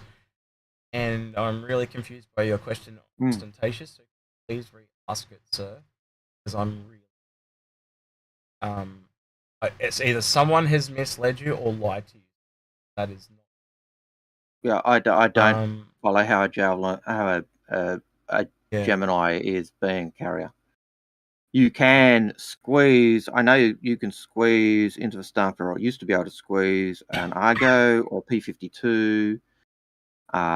With a lot of fudging around, but it's not a carrier. So yeah, not sure what that's. Sorry, I was taking my asthma meds. I was starting to call. Switchblades asks, do you think we'll ever be able to own our own Grey Cat Cygnus mining drone? Well, hey, it was on the roadmap, and they're working on it, so maybe. But I don't know, Algared. My thought on that is it seems to be like a story set piece.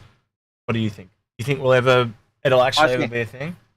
I think those mining drones are certainly for Squadron. Yeah. I think down the track we may see them.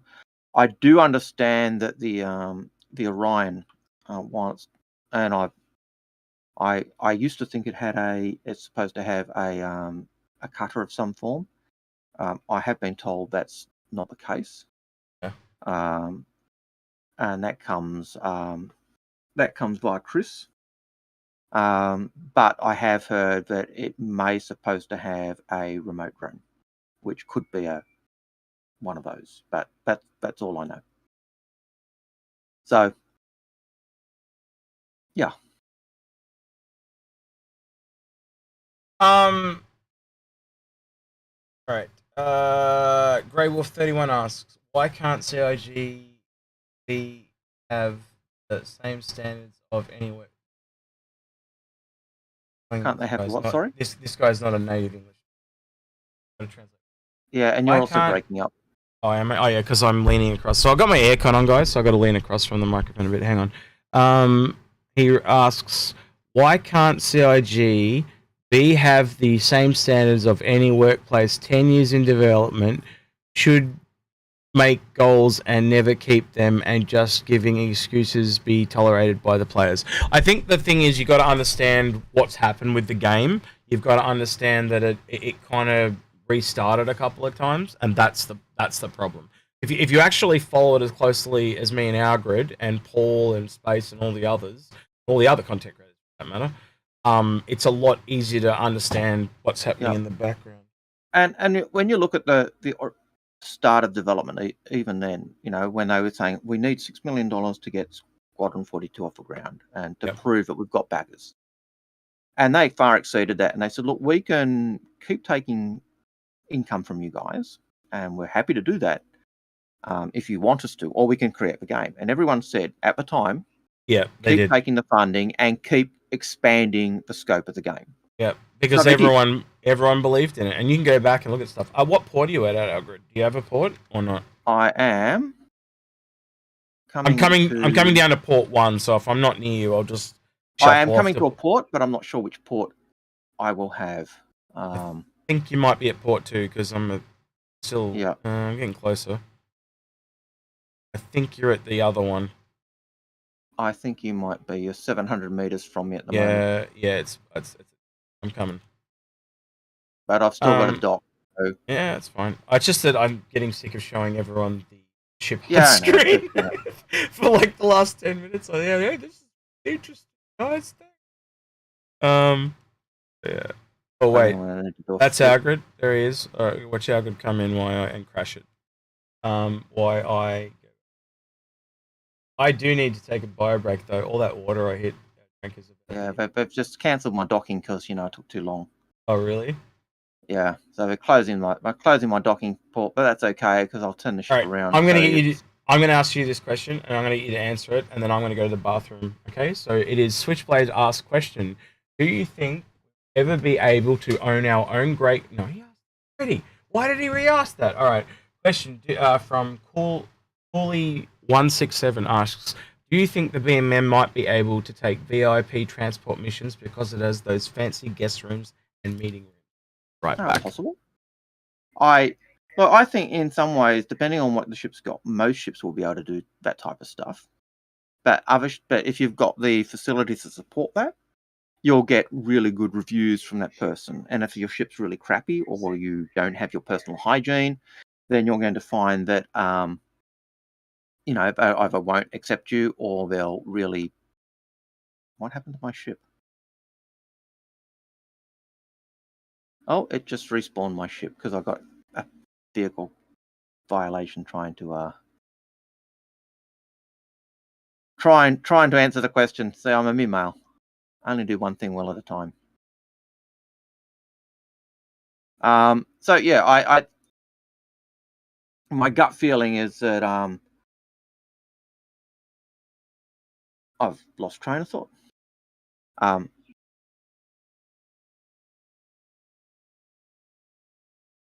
Yeah, so I tend to think that those ships will be I've got to pull up the questions. I've totally lost the question. Do you think you will ever be able to own your own grey cup mining? No, that's not the question.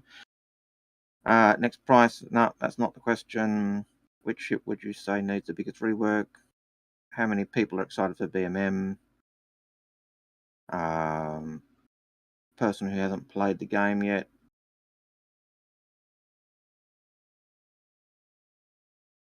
Just looking for the question so I can actually answer it in more detail. Do you think capital ships Polaris will be out in 2023? No. Do I think the BMM might the VIP transportation? So I think any ship will be able to do it, but if you don't have your personal hygiene, the VIP is not going to talk to you, or you're going to get a really bad rep. I think if you don't even have certain ships, they won't talk to you. Yeah, well, some of them, and depending on how well it is. So will the BMM be able to do it? Probably. Possibly.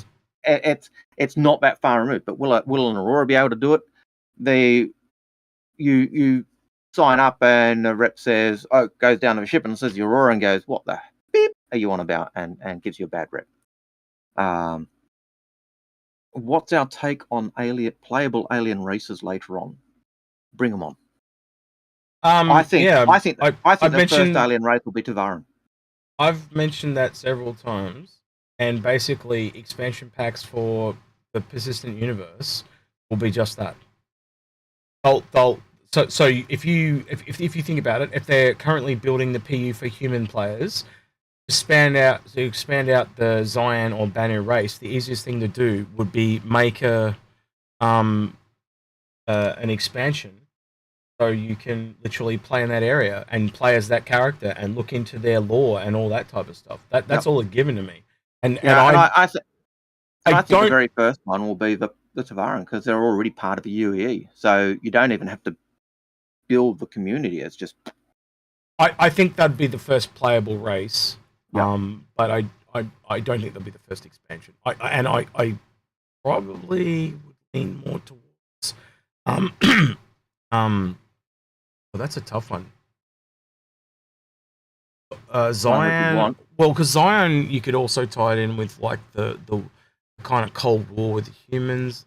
There could be a cool single player campaign in there as well. So I'm thinking you'd at least get the 3 episodes of Squadron 42 before you got like the Banu or the Zion expansion. I don't know if you disagree with that. That's probably a fair call. Have you docked yet? No, this is the longest docking in history. Longest docking in history. Not there because when I was answering the question, I stopped being a mere male, and it reclaimed my ship. Your ship just literally. So you've just spawned it because it just appeared right in front of me. Yep. Oh, okay. So I spawned the ship. Right, Algared, if I can get into the ship and undock before you get here, I'm doing that. So, challenge. You need to move. You're on the clock. The challenge is... Yeah, I'm already here, dude. You better I'm hurry waiting for the lift. I can't do anything else. I'm waiting for the damn lift. Yeah, you better hurry. I'm already inside. I'm running up the stairs. To see how slow you are. I'm up the stairs. I'm up the stairs. Oh, yeah, blame the game. Yep. Hate the player. I hate the game, not the player. Oh, can I get out before he gets here? I think I can. I think I could just leave you in the dust. Good. No, I won't leave you. The lift is going. Oh, it's already powered. I could literally leave right now. But I won't. I'll wait for you. Alright, AZX3 asks, how bad of a cargo carrier will the C2 be once cargo figured out? I see it taking forever to load. Yeah, I've said for ages I'm not a big fan of the Hercules series. I think it's really badly placed. The only thing going for it was that it could carry vehicles, and because it was the first one that came out it did it, it wasn't going to be the last. And I even said at the time, like before we did the tier list, not this year but last, there was huge arguments. Wasn't there, Algared, when we did that? And I'm like, they wanted to put it up in the top tier, and I'm like, no. And I was fighting Algared, Sia, and Paul, and I'm like, no, you're all bloody wrong. And the idea was it was the top tier because it carried vehicles. I think he went quiet there. I just sunk through the ship, and I've died because I've got no helmet on, so I'm just gonna respawn. It's all good. I'll wait for you. I don't know where you'll probably be not respawning here though, because you didn't set your thing, did you? Time for death 7 seconds because I'm outside the ship. I think I'm inside the ship, kind of. Good. Make sure you put your helmet on. Yeah. So yeah, I don't think. Oh, it respawned me in here as well. I died because my ship. Because I think when I died, it respawned my ship. This is a very common affair, by the way. When I play with Algared, it takes forever to get anything done because he just keeps dying. I don't know what it is. Old man syndrome. He just wants to die. Hard life.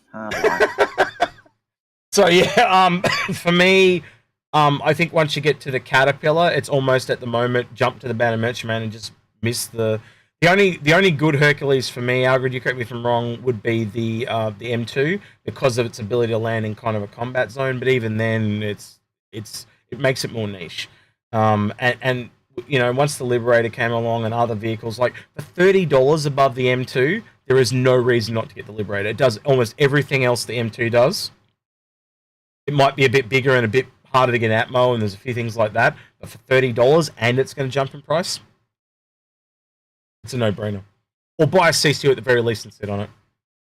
And I tend to think that we'll get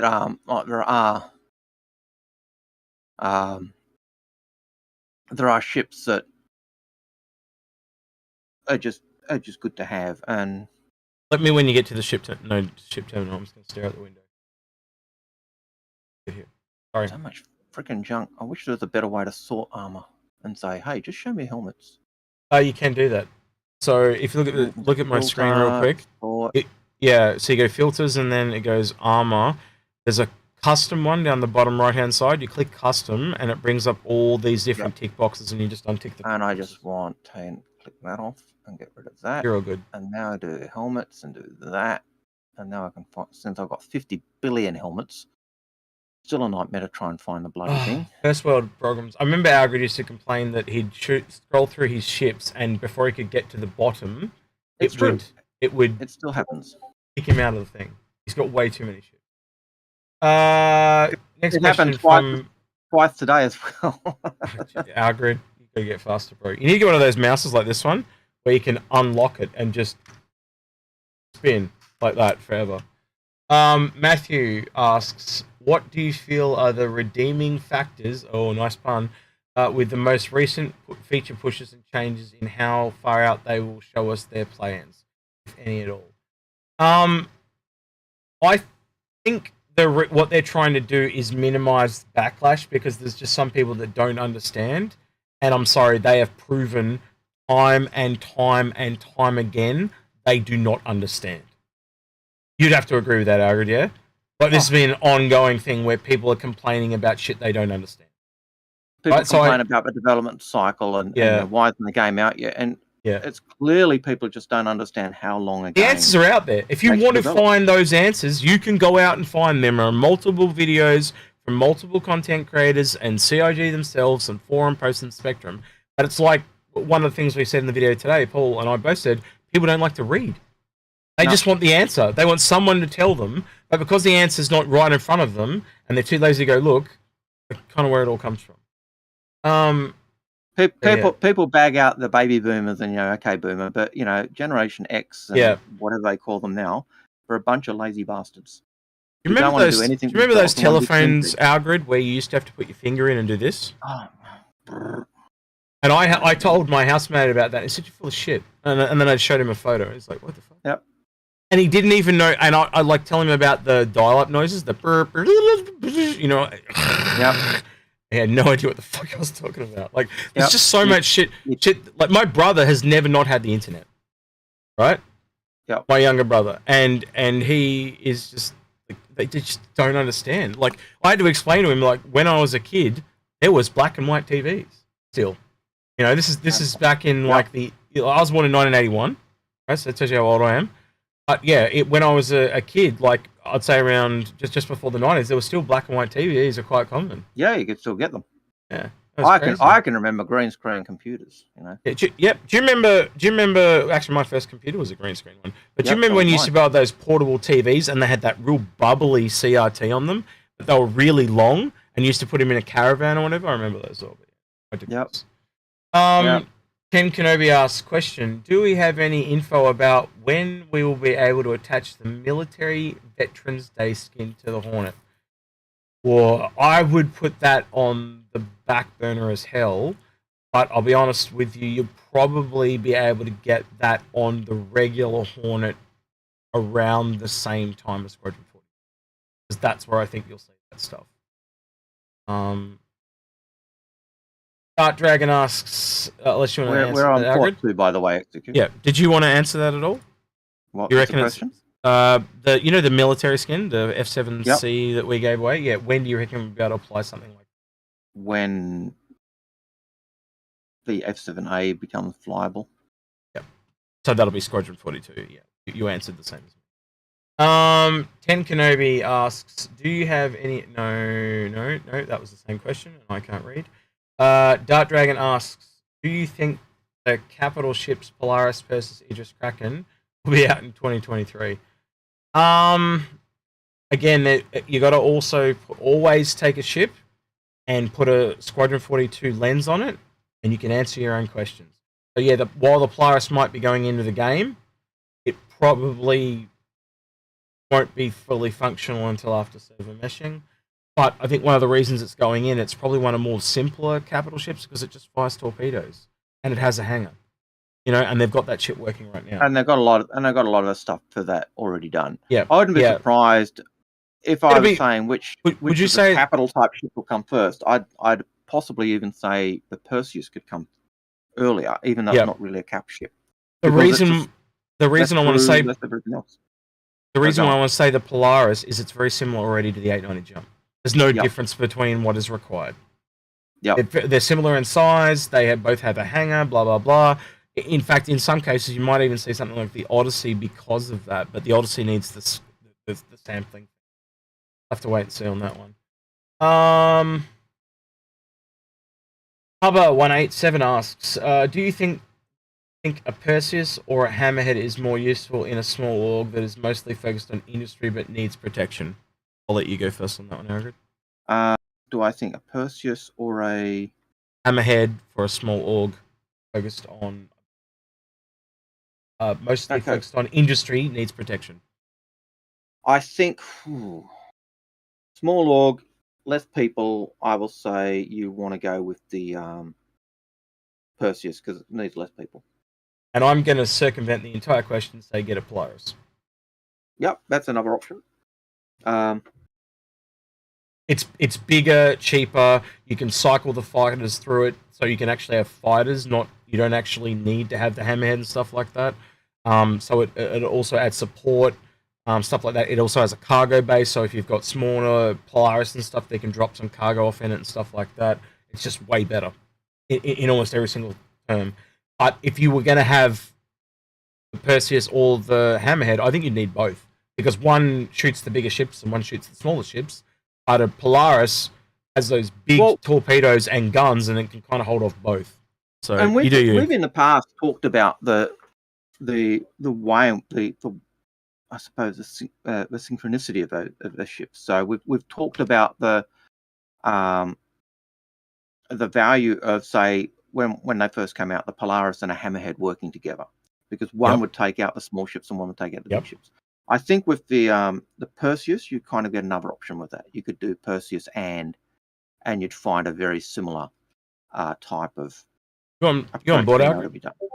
No, because the docking stupid thing booted me out of the ship, so I've got to go to the got to come in the. Well, let me know when you're on board. I'm ready to take off. Yeah. So I've got to go. I'm going to the other side of the ship and coming in through the. I hope that answers your questions, Peter, because sometimes it's not what you think. Yeah, I think you'd better. To be honest, I think you'd be better with a Polaris.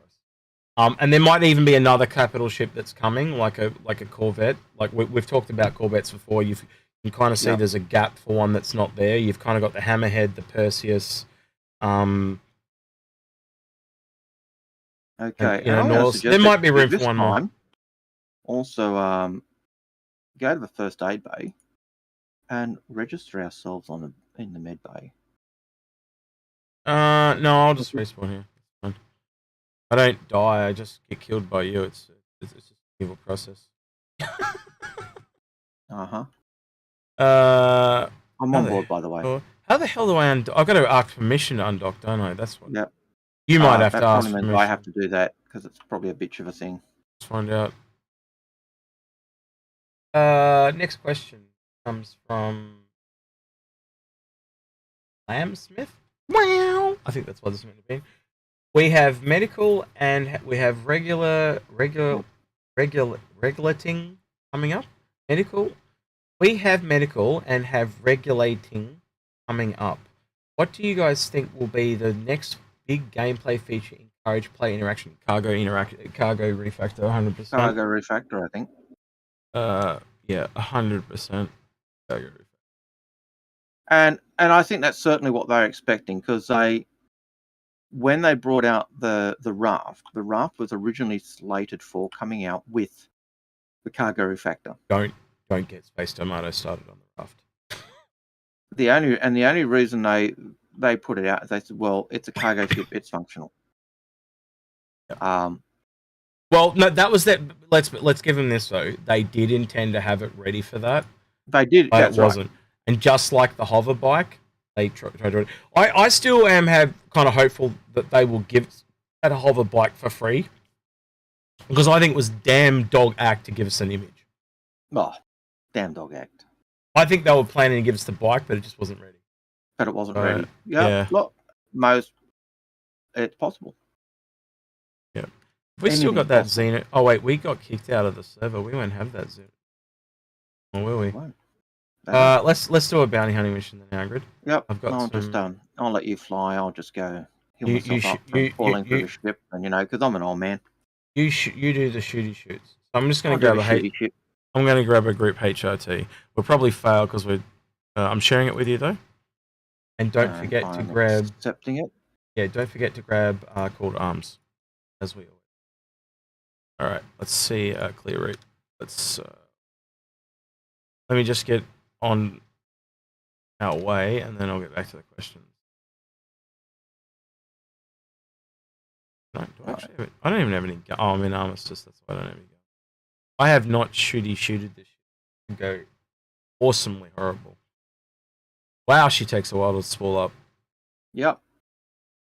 So you just thought I was being slow when I was taking a while to spawn up, didn't you? But no. You're definitely slow, Algared. I'll give you that. Well, Both question is doing away. What is the ownership? Oh, really? That's a really good question, actually. There. But we've got some other questions as well. So I'm going to do this one though because it's in the middle of stuff. So he's gone. Question is from Ten Kenobi. What is the loanership if you own an Endeavour Master Set? So what you can search in Google is Star Citizen Loaner Ship Matrix, and it'll bring it up, and it updates all on that page, and you can answer your own question. But I'd assume it's along the lines of the Endeavour, and so what would be the loaner from the Endeavour? And I believe it's Cutlass Red. The Endeavour's the same. Master's the same as the Endeavour. Yeah, Cutlass Red and the Starfarer currently. Yep. And it's the same as the Endeavour. Yep. The Master Set is just the Endeavour with the modules, and so you just get the Endeavour. Oliver Braun asks, where can I apply for a Fix My Fleet? Well, yeah, go on the Discord, post it and Fix My Fleet, and if people think it's people go through it and they will check and see if it's good, or you can just message me or Algared directly. That's fine. Switchblade asks, question, with the Origin reconcept, what's getting done this year? What? It's being done? Okay, I didn't know about that. Is it true, Algared? They're reconcepting the Iron? Apparently they're reconcepting the Orion. I didn't know about reconcepting. I thought they were all just working on it. What do you think if any changes will happen to that ship? Would it get an Argo hangar? I didn't know it was being... Have you anything in a reconcept? I haven't heard it's being reconcepted. No, either. Will it have a hangar? Maybe it just means it's being worked on. I don't know anything about a reconcept though. Yeah. Certainly not being reconcepted. I suppose unless you're going the fact that they decided it was doubling in size. If you've got proof of it being reconcepted, can you link that We'd to love your to Algared fleet? Yeah, because we don't usually miss shit that big. Carl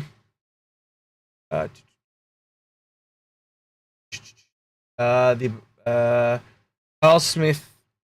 Sorry, I'm trying to do this. Do you think CIG will do anything to limit the nerf of the BMM given its long-running low price?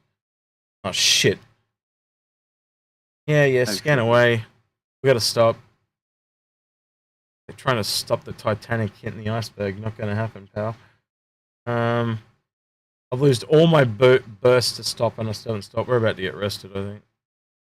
Down to 4, 3, 2, 1. And we're being scanned, are we? Now we're being scanned. That's right. I forgot what the question was after that. Do you think CIG will do anything, this is by Kyle Smith, to limit the nerf of the bear management given its long-running low price relative to other cal ships has allowed it to such a large percentage of player base to acquire it? Fundamentally, let's break down what the Banu measurement is. It's a cargo ship that has shops. I don't think it'll be that deadly if a lot of people own it. I also think most people are using it as a stepping stone. But they might keep one. But you also got to remember, we might be at 1 million strong people now, or whatever the number of us there are. Think about all the people that will come afterwards. We are a percentage at best of the entire player base. We are nickels and dimes. Like that, you got it up here for thinking in the future. A lot of people don't. You're breaking up their execute.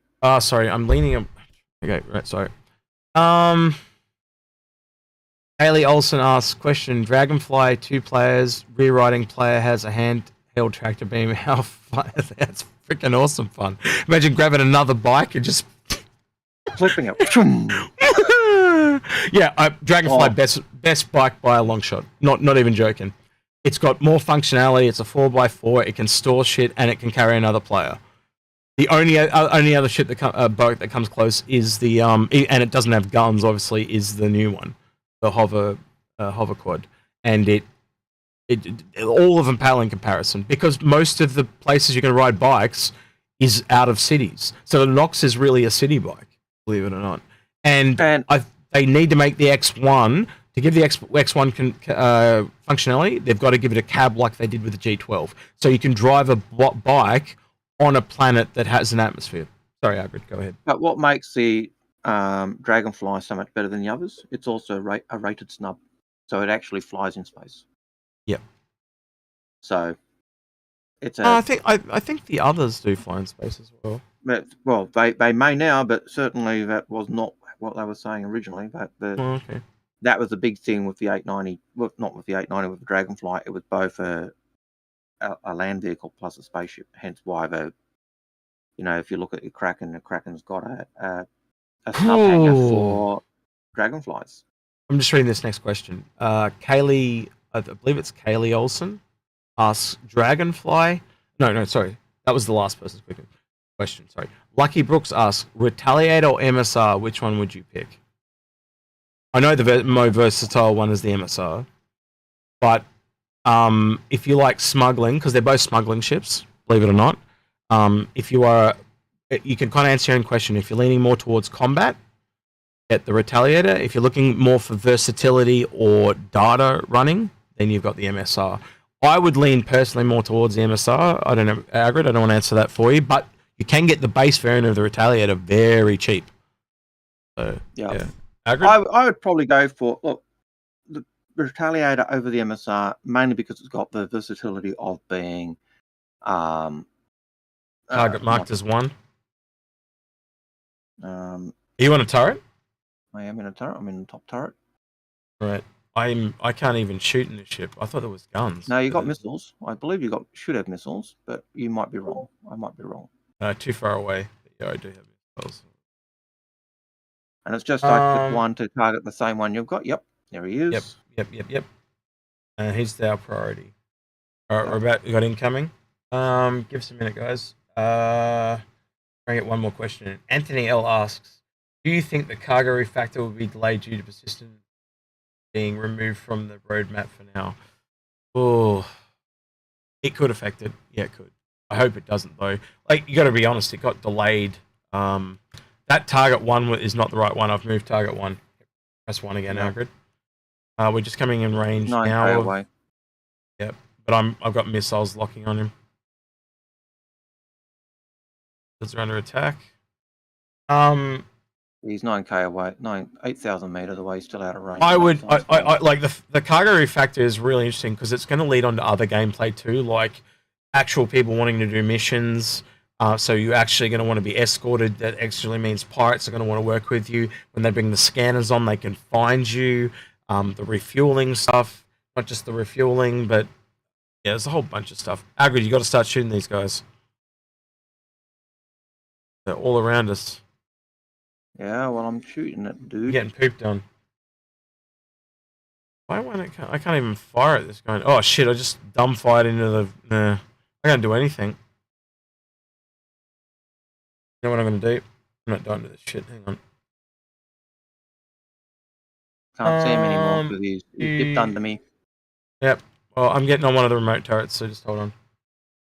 Oh, you got one of them. Got the target. Yep. Good job. YouTube Addict asks question, how do you guys meet each other? Actually, yeah, we kind of did meet in the same org, but we actually found out later we'd met in real life, didn't we, Algared? But we didn't know who each other was. We met at PAX, actually. We met at PAX 2014. In 2014. Very briefly. Yep.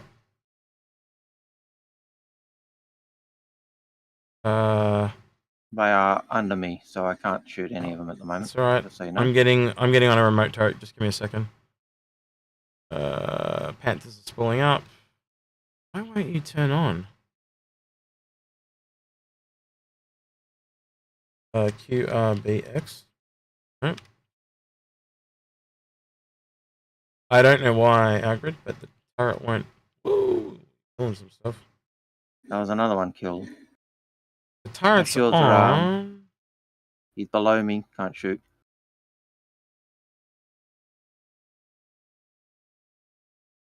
I don't know what our shields are like. So I can fire the guns, but the turrets won't move.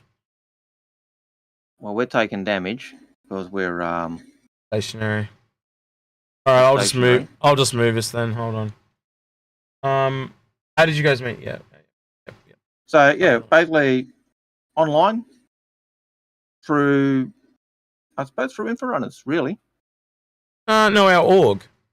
We had been in the org. Oh shit, we're in bad shape. Have we killed the primary guy, Algared?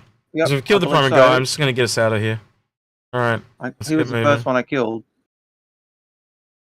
Shields. Oh shit, we got red damage, Algared. We are not in good shape, man. Yeah, my turret was also stuck. So I'm going back inside. Yeah, come up and get these remote turrets. I don't know what's going on. Alright, we're out of... They stopped firing. Nope, they started again. Oh, terrible. This is probably too big a ship for two people. It's just want to try and answer questions. Switchblades, do you think the Nautilus is a sleeper ship? As in, people write it off, but in reality, it'll be a good ship. I think it's going to be the king of defense, but that is a niche. The key thing that it has is the mine. That's its biggest plus or minus, or whatever you want to see it as. It depends on how good the mines are, as how good it'll be. But if you're not dropping your mines, you're not using the ship to its best ability. Yeah. And the way they're going to do it too is it's going to build like a nest of mines, and then it's going to sit in it and try and snipe you with its size 7 guns. That's kind of like, you can visualize the gameplay. But realistically, the power of the Nautilus is the mines, and we've said multiple times, drop all the mines off, take the same crew back, chuck it in a Polaris, and then sit in the minefield. That's a completely different game. That's a nasty play. That's double the guns with the same defense. Yep. All right. Well, the shields are coming back up, but we are red in the. We got a red center. Yep. We're glowing red all over. Right. That's what happens when you leave your pilot seat. Yep. Sorry. But I was trying to. The turret you're using though just leaves us a bit there. That's fine. I would have used the remote, because then you could literally just switch between the two remotes and go up and down, up and down. So I would have come back here. But they're only size 3s. Bullshit, though. Whereas the front turret is a size 5. But it's means... like you, it's slow. Do you think... where else? That one again. Anything else on the Nautilus, or do you want to move on that one? No, I think Nautilus is... that's pretty much it. A Nautilus is a... BMT22033 asks, I might have missed it, but since he wasn't involved in the video devoted to this topic, I'd like Algared's thoughts on the roadmap debacle. Algared really hasn't been around. He's been busy. He basically said that he was too busy working. Buried in doing schoolwork and dealing with how we deal with COVID influencing school coming back and not locking down and all the other stuff. And I know Space, the ironically funny thing is Space was meant to join us for that video, and he said, I'm in the middle of something, but he never told me how long he was going to be. So I started recording, and about 10 minutes into recording, he turned up and just sat there and listened. I was really annoyed. But that happens. It would have been good to have Space on there as well. And I know he had a lot of thoughts. So I'm sure he'll share that with you guys. Blamsmith asks a question. Do any of the Gravlevs not have storage on board? The only two that I know that have storage is the Hover Quad and the Dragonfly. And as I said, the Dragonfly seems to do a bit of everything. Jack of all trades. So in my opinion, it's the best. Because when you're completely losing a function, like if you're completely losing the ability to carry a second person, you lose the storage, and it's got guns. It works in space. They've also said it's the 4x4. It's the best right now. It's the best vehicle. Quad Gravlev. Okay. Death Factor asks a question: what is your favorite ship, and why is it the Endeavour? Algared, I'll let you go first. I think I've got 2 ships that are my favourite, and I think they're equal. And those who are on our channel know what they are. They are the Crucible and the Endeavour. The Endeavour, just because it is such a versatile ship. It's exploration with the telescope. It's medical with the hospital. It is, I suppose, repair or design. We've got missiles coming in. Yeah, they're fine. Those are fine. I dropped flares. Oh, there's also a massive rock in the way that I didn't even see. Holy crap. Lucky I moved to avoid those mines, or we would be dead.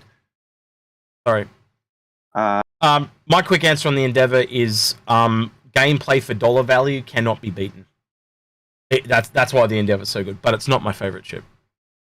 Mine's the Reclaimer. No, yours is the Reclaimer. Yep. But the Crucible would be the second one you were going to talk about, Algared, I assume, or? And the Crucible, because the gameplay that I actually did like was the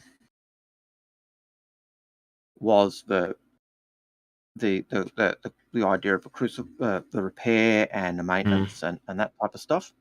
Target's in range of you, Algared, if you want to shoot forward. But my target's not working. Well, then get back here to these turrets, please. We're going to die if you don't get back here quick. Yeah, so the Crucible for me is like the reverse of the Reclaimer, as they've actually said in a lot of their documents and stuff too. So basically... Oh, you are here, Algared. Yeah. Yep, cool. Get And in a gun. I was in the bloody remote turret, and a stupid thing wouldn't work. Oh, so that's so it wasn't just me. All right. Well, I'm going to take us back to port, and we'll get into something more punchy. Give me a minute. Wow, ship is terrible. I'm gonna look on this shit. Anyway, what were we talking about? Crucible.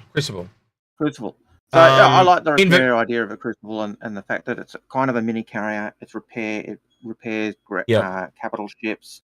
It'll do vehicles too because of that how old it was, and it had that ramp on it, so it'll be able to land and have vehicles to come into the Scarab. And I still talk to people, and they don't understand what the Scarab is. I had a question. It's got drones. It's got spinning, nice little rotating restaurant access. It's got the engines actually slide along to the ship to actually give the center mass. But one of the things we both found was surprising when we were going through our deep dive, and you really want to go and watch our ship scrutiny on the Crucible, was the fact that the engine's actually the only ship, I think, that you've got access to the engines to be able to get inside and repair the engines from inside the ship. Yeah, it can repair itself, essentially. So basically, it's an absolute beast of a ship. Yeah. And it was originally also supposed to be the tugboat. Yeah. It does still have the tractor beam, which I think the tractor beam is going to be used to pull the Scarab in place and pull ships into it. So I still think it does have some form of tractor beam. I'm going to be honest with you, I wouldn't be surprised if it couldn't tow stuff. Yep. The original idea would be without the Scarab, but with bigger tractor beams as well. So, I think it'll be able to do that, but they'll make it so it's not as good at towing as the recovery vehicle, the Argo. Just real quick, Argo, see the lighting on screen right now? They need to make this ship available in black. That looks sick. The black and red, I know the Execute colors, but that looks sick. I would, if I ever pick one of these up, it'll be in black and red, put it that way. It does look good in the black and red, I've got to admit. A bit dark, but No, well, I'm saying because it is dark. It is. Oh, I thought you said daft. I was like, what the fuck? No, dark. Okay. Dark. Sorry. Let's have a look at some of these. Okay. The Retaliator never have modules with lots of beds. No. You're jumping ahead. Let me do it. Let me do it because I've got it all in order. Sandwich one asks, the Retaliator is a smuggling ship? ? I'll let you take that one. Yes. Partly, even if it doesn't have a skin that helps, a stealth skin. When you're front on with the Retaliator, if it's coming at you, it's got a very small profile. That gives it stealth. Yep. If you're looking at it from underneath or elsewhere, then it's massive. It's a bit like the reverse of a Raylon. The Raylon coming at you, it's glowing like a Christmas tree because it's like massive. You're missing a key thing though, Algared. The cargo module. That's what makes the cargo modules. Yeah. And the versatility, and the other thing with it is you're a pirate, you're out there, or you're trying to block people, and you see a Retaliator, right? Retaliator, long scan. Okay, it's a Retaliator. Don't have to worry about it. But is that Retaliator got cargo modules, or is it fully torpedo, or is it a mix, or is it troop, or is it troop carrier, or is it just some bozo living out in the black? And that versatility of Retaliator, I think, is what gives it that ability to be a smuggler. Yeah, it's kind of like smuggling along with that small profile when it's coming in. It's smuggling through deception. So it's like, is it a cargo ship or is it? You don't know. Where you've kind of got the running with the MSR, and I'm forgetting the other one off the top of my head. What the hell is the other one, Algared? I know there's the third one. You see an MSR, and the MSR is known as a cargo ship. I meant there's 3 smuggling ships, and I'm forgetting the third one. Retaliator, MSR, and I've just had a brain fart, and I've completely forgotten the last one. Just left my head. Yeah, I can't think either. There is a third one, and it'll come back to me. Yeah. The Raelian. Raelian, you said it yourself. The Raelian. Brute force. Raelian just So Raelian was what the BMM was pitched as, Yes. and it's just so brute it, force. yeah, so it's just flies through. Blockade, so it's a blockade runner. blockade buster. Yeah. So it's not necessarily smuggling per se. It's just I'm coming, get out of my way. Yep. Because it's just going to bust through because it's got big shields and you look at even though the cargo pods seem to be external, it's not external cargo because the cargo goes inside those kind of triangle pods, and so it's more like the undercarriage cargo in a 300i or a 100i, as opposed to say the cargo on a hull C.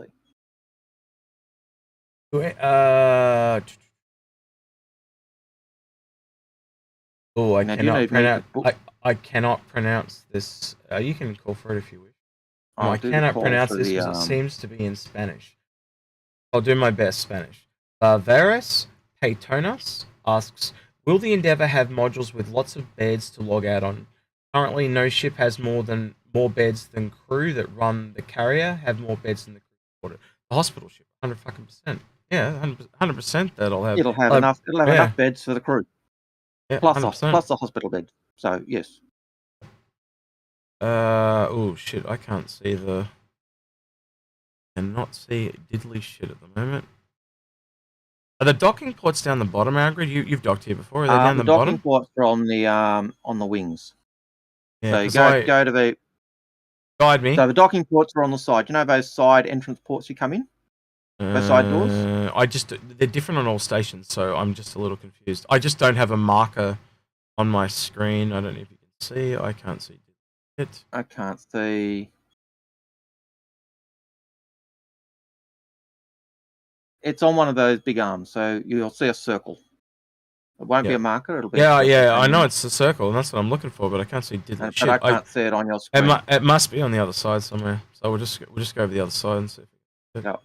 So is it on the top ring or is it down the bottom? Is what I'm asking. It's on one of the arms that come out, and they're on the sides. So the left and right side. All right. Let me know if you see.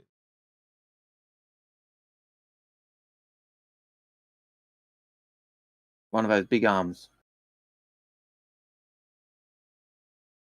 Oh, something's lined up. Got to be somewhere nearby. Two of them just lined up. But they're not green. You're after. I'd say go to your left. It'll be on one of the arms. It's not on the central ring. It's one of those big arms that come out. Yeah. I'm just looking for the circle, bro. This is. Yeah. Oh, see how it's got. Oh, I think it's over here. All these green. No.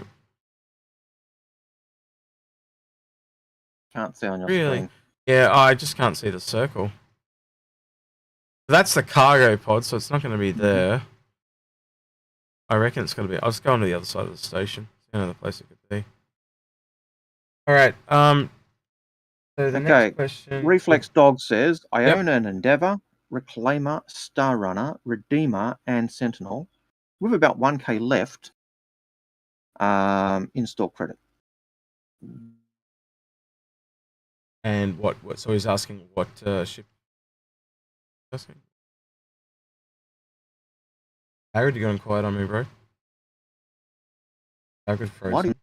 Yep, he's lagging. I'm back again. Up. You're back again. Sorry.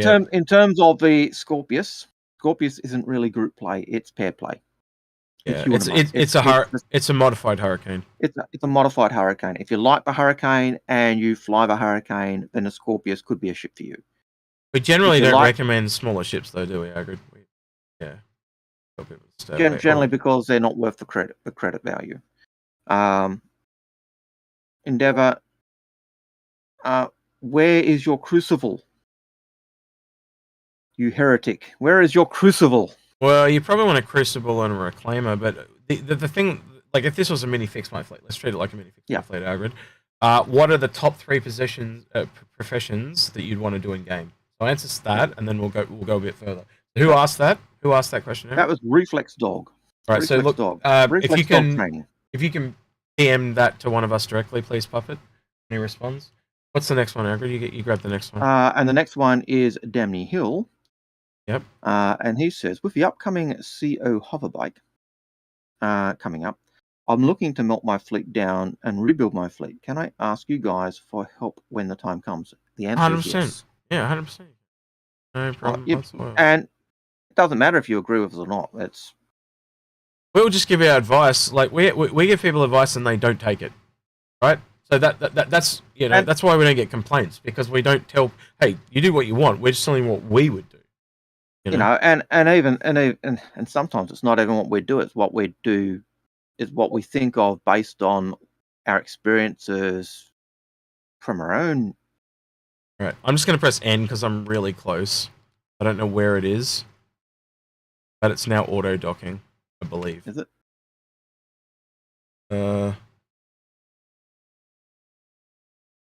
I gotta adjust a bit. So this is everything lined up, but now I've just got to find the docking port. So somewhere. Oh, I got no idea where it is. Like, it's just not. Screen, I can't see it. It's just not coming up. There's just no circle. Has anyone seen it in chat? Because I feel lost. Reflex Dog Training is waiting to rebuy. Yeah. Sorry. I'll check the phone and get into Discord. Yeah. So Reflex Dog I'm waiting to rebuy Reflex Dog Training. He's waiting to rebuy the Crucible, in short. But yeah, I mean, I need your professions, Reflex Dog. That's what we want. Yeah. What do you want to do? What do you want to do in terms of in-game Reflex? That's probably the key. Did you call? Oh, no, you did call for landing, because I've got call. the shit up on my screen. So yeah, I'm just really confused. Oh, you know what it is? It's because I didn't call, you called. Can you see the circle on your screen? No, I cannot see the circle on my screen. I'll try calling and then see what comes up for me.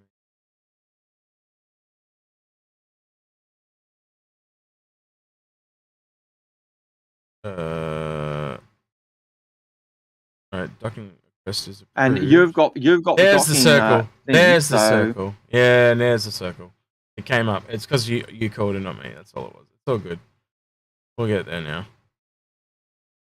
And I would just do auto docking because it's a. All right, who was next after? Was it Damie Hill? We're waiting on reflexes, but I think they're saying the docking is over, didn't they? Okay, Yeah. Blitz Rad says, I want to get a large multi-crew combat ship, but people in my SC group already have a Hammerhead, Perseus, and Polaris. Why is he instantly? So hey, why did you assume he was an American? Why not? I don't know. Hey, I was starting to slip into Old Man Hurston mode. Okay? Oh yeah, okay, grumpy bum. Old Man Hurston, he's like this, you know. Do you know we both played? Do you know we both played Old Man Hurstman? Because I played him for Paul in the Jumptown Wars video. Yeah, but Paul called me Old Man Hurston, So I just play it up now whenever I'm on his channel. Yeah. And Old Man Hurston keeps telling Paul to stop being a revolutionary and you know go get those Arcot boys. They're a real trouble, Paulie. Because he's my barman. He's Old Man Hurston's barman, you know. So, and I can see that Al has gone into teleport mode on the stream there. Have a look at it. So Blizzrad from the question asked, did you ask this already? I was in a large group. Do you think there will be more ships coming that size? Alien possible? Yes. What about the Nautilus? He doesn't mention the Nautilus. And people ask before, is it an underrated ship? Every org is going to need a Nautilus. Just quite honestly. If you are in an org, and Execute's got it right here. If you're in an org, and your org's into anything like industry, and you're doing something where you're stable and you're doing mining, then a Nautilus is a classic ship to have because it is the one that's dropping the mines and the defensive stuff. If you go to an area and you're being offensive in the minefield, the Nautilus is a ship that can actually deactivate that minefield or reclaim those mines for later on. So a Nautilus is an underrated ship. So if you're after a ship and your buddy and you want a capital ship, but you know your buddies have all the L ones, then that's the one to go for. The alien ships, BMM is a large capital ship. It used to be kind of seen as the militia ship for them. You don't need to have your landing gear. You shouldn't need to have a landing gear. I was trying to auto land. We've been kicked out, but we're being scanned. I requested early, otherwise they'll just reclaim and lock us away. So yeah, the Nautilus is a value ship, So BMM could be an equal ship. It used to be seen as the militia ship. I think that's changed because of the way they redesigned the Banu. So you now have a Suloi that is specifically doing their military, building ships and stuff. We don't know about Xi'an. They're supposed to be around. Whether we'll ever get any more besides the Santoki Eye is a good question. Do your friends have an Idris or a, how big a capital ship do you want? Kraken. You said you want a large capital ship, multi-crew ship. So, sorry, large crewed ship, not a capital ship. So, yeah, look, I think that anything's possible. So, I what do can't you get think? land. I can't get land. Sorry, I kind of missed the question. It's still the one from Blizzred. Yep. Blizzred. Large multi-crew combat ship, not necessarily there might be an alien ship that comes along. Like, the longer you wait, the more likely there's another one to come along. But if you wait, there's nothing to stop anyone else in your org picking it up as well. And there's nothing to stop you from buying it in a CCU chain and just pivoting. Keep it in a CCU chain and just go wherever you want. So you can, you keep it in a chain and literally just go to the one you want. Have CCUs for everything. Just pick, day comes you want to use it, just go to the one you want. But I would say the Polaris is the best one at the moment, and consider the Nautilus because obviously it's going to be the rarest. And also, there's nothing wrong if the org having one or two of those ships, an extra of those ships. If there's, 28 people and you've got two Polaris, you can have two Polaris fully crewed. Do I have to have the landing gear down to auto dock? You shouldn't. You should just either hold and press N. Yeah, hold and press N should do it. But I believe unless it's moved us to somewhere else. No, you're too far because it's on the other side because you reclaim. Really? Where the hell? Where's the circle? Literally on the opposite side. It's no. Well, I can see it on the other side of the you guide me because I can't see it and I've lost the dock. I've lost the docking thing. Move up. No, I gotta ask. On the opposite side of the station is where I see a docking port. Oh man, this is a nightmare. On the opposite side of that pillar. So all right, now it's here. Now you're pointing. Okay. So it's on the opposite side of where you are on the wrong side of the pillar. No, it's just here now, I believe. I should just be able to hold N and it'll take us in. Damn close. So I'll hold N now. You should because we're getting close. Yep, it's doing nothing. Okay, move forward. What do you mean move forward? Right, we're so close, Algared. You can do it for like a couple of Ks out. Yep, and do you want to come and get in the driver's seat and you can do it? Because look, I know you can't see it, but it's now initiating launch procedure. So it's something not working. I think it's bugged. It might be in line with why the gun turrets are not firing. Maybe something's damaged. We might just have to EVA over. Well, so I see I'm getting the Yep, we're about to get impounding vehicles, so let's just get it impounded. Oh, you should have stayed here. We just get impounded. We get sucked inside. Don't move. Stop.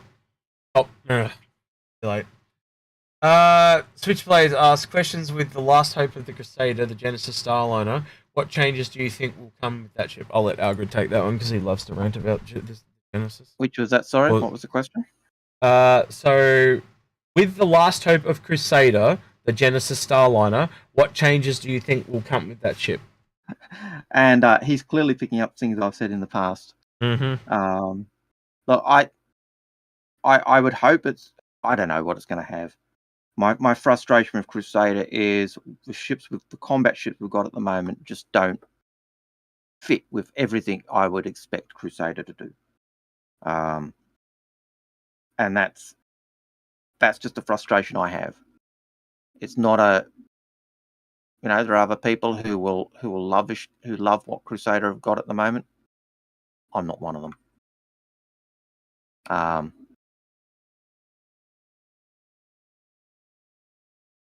And so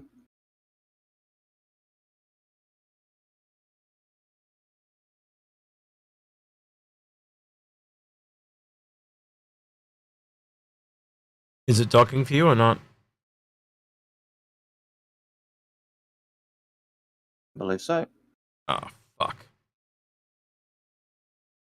Oh, it's going to get ugly. Like, really ugly. Oh. I hope you're watching stream because that was fucking funny. What's that? Stream saw it. I survived. It's all good. And there you go. You can see the ship actually. Yeah, so Algared, I was out of the ship and I was going towards the dock and I got in probably like 5 seconds before the ship docked. There you go. So I just like smudged in between it, yeah. Yeah, I saw you kind of getting in as the door was closing there, but so yeah, the Genesis Starliner, I think a lot of the promises for that ship are going to be broken because it clearly got broken up into the M2 and the Liberator and probably some other things like that. But for me, its big thing is the transportation of civilians, and it'll be quite a common ship because it's also going to be the ship you use if you don't have a ship. You'll get on a Genesis Starliner and do a domestic flight or an intergalactic flight. I don't know what to call that. But that's what the ship you'll take when you don't have a ship. And I think they'll have ships that are NPC type one where you know like the buses that take us around to the different locations in we'll have ships that are doing that between systems and where it's ran by the AI system, so Quanta, players will be linked into that as well. So there will be players transporting AI and other players. It's just how it'll work. We are all part of that simulation. Yep. Changes though. I don't know how much we'll see the vehicle transportation. I don't know how much we'll see the military transportation, but that could all be a thing. But when it comes out, you might find that there might be 3 variants. There might be like super modular. We just don't know. Yep. And there's a lot we don't really know. Hopefully it's not another bomber. No.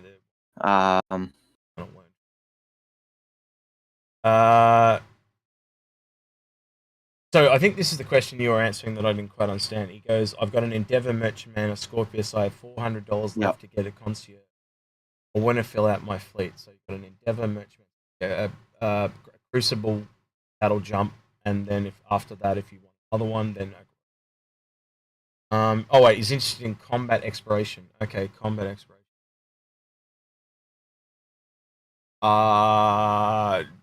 Chuck on another 200 and go to the Carrack. Get rid of the Scorpius and go to the Carrack.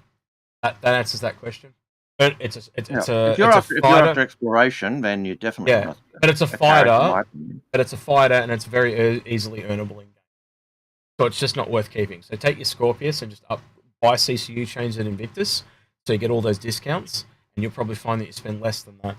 And that very close to your Carrack. Because the Carrack will be better. Again, there's a thing that we always... Man, I might actually bring that up on stream, because we don't actually ever talk about this on video. So just bear with me. Not in the general public. We always show it to people when we're talking about the Fix My Fleet. Yeah, but we never ever... but we very rarely show it. Yeah, so this is an old video, old image we found. Just a moment, I'm opening it in the background, obviously, so this is boring. But there's this old image I found on Reddit, and we show this to so anyone that's done a Fix My Fleet will know the image. Up. You guys should be able to see. Is that up on stream now or not? No, it's not because I haven't changed the screen. Give me a minute. I need to go to wind stuff up. If I hit the wrong button, I apologize. No, it worked. Cool. Right, so this is the image we were talking about. This is an old one from Reddit, and basically what the guy was trying to convey on the Reddit post was he brought this Carrack, and it allowed him to buy these ships in game, right? So very quickly you can take a Carrack and earn everything underneath. This is why we always recommend big ships to people, right? Where if you were to go the opposite way and buy that M50, and in the case of the gentleman's question, let's say it's the Scorpius, how long would it take you to take the Scorpius and earn a Carrack? A shit ton of time, right? And not possible. Very quickly. And look, I took an Aurora in my alt account, and with my Aurora, I gladly earned a the mining vehicle, the rock, and also a Cutlass Black. It took me a month and a half. No, that's not too bad. And that was during Xenothreat and Red Festival last year. Yep. Now, I did one mission in a Redeemer, not a Redeemer, in a Retaliator, where I upgraded the missiles to the bigger missiles that you buy in the shop. I did one mission in Xenothreat with those. I fired 3 missiles, all missiles hit. I ended up with, like 60 to 100,000 K earned on that one mission in Xenothreat. In the Retaliator. That was like a third or a fifth of what I'd earned doing a dozen missions in my Aurora. Making money with a bigger ship is so much easier than it is with a smaller ship. Even if you're looking at missions now, you take a bigger ship, you can generally do the bigger missions that pay a lot more money than if you take a small ship. And that'll just increase exponentially, or not exponentially, but certainly increase significantly as you go on. So we've been saying for ages, sell your fighters, and the whole idea of that is not because fighters are absolutely and utterly crap and useless and not fun to fly. I love being with someone and flying the Hurricane. I don't mind flying the Buccaneer, but in terms of value for money. So just a reminder, if you're doing a question in chat, please put it in question, capital letters for question, and square bracket. It just allows Puppet to pull them out and send them to us. So if you're not doing that, he'll try to grab them. He's being a bit of an arse in chat right now, so I'm trying to bad Puppet. Try and do it in capital letters with square brackets, please. This makes it easier for him to find them because he can search. All right. Yep. All right. What we're going to do, Algared, is we're going to go in the Hurricane. Okay. I'm just waiting. We got to wait 30 seconds, and then it'll. Next question, real quick. I'll go back to question. Okay, so what are we up you've done EK Shake. That was Parker Brown. Yeah, we're up to AK Shake. So EK Shake is Iona BMM, Endeavour, Cutlass, and Aurora MR. Do you guys think an upgrade Cutlass to Corsair would be fine as a daily driver? I don't want to spend much more into the project with real cash. I would melt the Aurora MR. I don't know where you've got the Aurora. I'd melt the Aurora MR and add it to the Cutlass. And Algared knows what I'm going to say, so I'll let him answer first. Oh, you can say it. I personally wouldn't go Corsair just because I don't like the sight guns. So you don't know what I'm going to say, but yeah, okay. Go ahead. If you're a lover of Drake, then that might be the one for you. But I'd certainly, So Algared, Caterpillar. Go for it. Caterpillar. Over the Caterpillar. Yep. Okay. It is the best daily driver of all those ships, and it's still Drake. Yes, it costs a lot more. So at the I moment. would be melting the Aurora, using the Aurora and the Cutlass towards a Caterpillar. The question is, doesn't want to put more money in. That's going to be $295, probably $3 something now. So it's two. Yeah, but if he has the CCUs to the Corsair, waits till the Corsair comes out, it'll close the gap. So you'd go from it's $215 for the Corsair. It was $225 for the Star-Runner. The Star-Runner went up by 40, so we're looking at $30-40 increase. So you're probably looking at $250 maybe. So that means you'd have to bridge the gap by about $80 odd to get to So that's what I'd recommend. But if you don't want to put in $80, man, I'd probably still I can't kind of recommend the Corsair. I'd be more likely to say the Constellation. If you think different, Algared. Constellation. Well, a Taurus would be cheaper. No, yeah, but he wants a daily driver, and the Taurus is way too cargo heavy. It doesn't have the guns. I'd be so I'd either say it's like still has. Hang on. It's like you said about the turrets. If the turrets work out fine, keep the Corsair. If the turrets don't work, go to the fucking Connie. If you want to put extra money in, go to Caterpillar. Now you say your piece, but that's what I would do. The Taurus still has the 4 guns or the 2 fixed size 5s that you can put on it. It still has. Yeah, but you're really locking. But you're locking. But you're losing. You're locking yourself into cargo. but you are losing a lot of the missile availability of the Connie line. Pad 1. And Pad 1 you are Algared. getting, and you are, sorry, pad 1. Yeah, pad 1. And you are losing the ability to have the P-52, and you've got a lot more cargo. Yeah. So, but it's a cheaper ship. Yeah, you get what you pay for. That's true. But you kind of do. So basically, one of the things Pad I was 1, was was it? Pad 1? Was it pad 1 or 2? Sorry. Pad 1. I was talking to Minion Soldier on the weekend because I did a show Yep. with him and Puppet will come out soon. And one of the things he hates this perception that they're weaker, and they are weaker in the armor department by maybe 10%, but then their guns go up by 10%. And if you think about that, as a pirate, that encourages you to be on the offense, because if you attack first, you can push your advantage. Yeah, it's simply what that is for. It's to make pirates more aggressive, to play up to their advantage. Because if they get shot first, they're at a disadvantage. But if they shoot first, they're at an advantage. So, yeah. All right, I'm in the ship waiting on you, buddy. Yeah, I was waiting for the lift door to open. Oh, good. It was being pernickety. Jason A asks, since the Connie has a large shield now, do you think the Corsair will get some kind of buff based on what we know of it, or should we just be happy with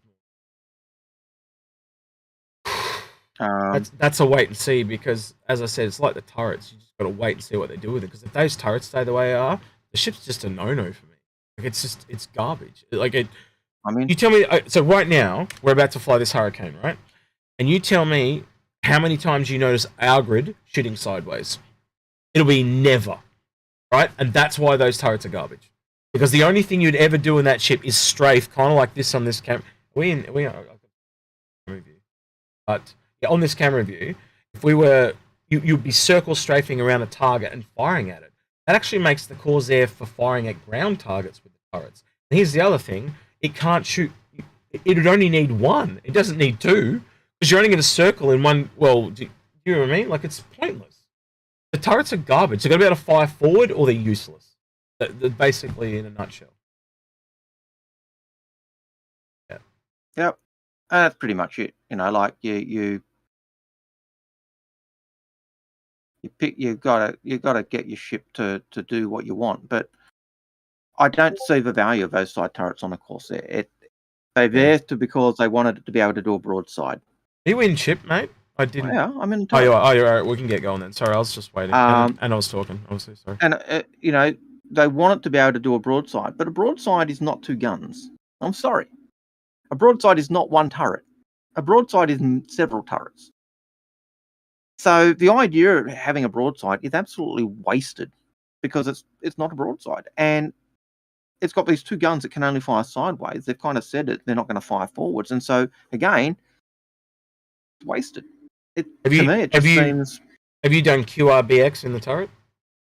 I had done, but I'll do cool. QRBX again. You don't have to do it twice. You don't have to do it twice. You just turn everything off if you did it twice. Well, I'll just double check it. All right. Well, we're about to be. Who was the last question? Jason A. Blamsmith. Question: do we know if there is an SRV or Vulture will respawn a small landing pads at all? SRV, I think, is technically getting into small ship territory, so it won't land off the tiny pads. The ones on the vehicles are the tiny ones. Yeah, no, they're both small.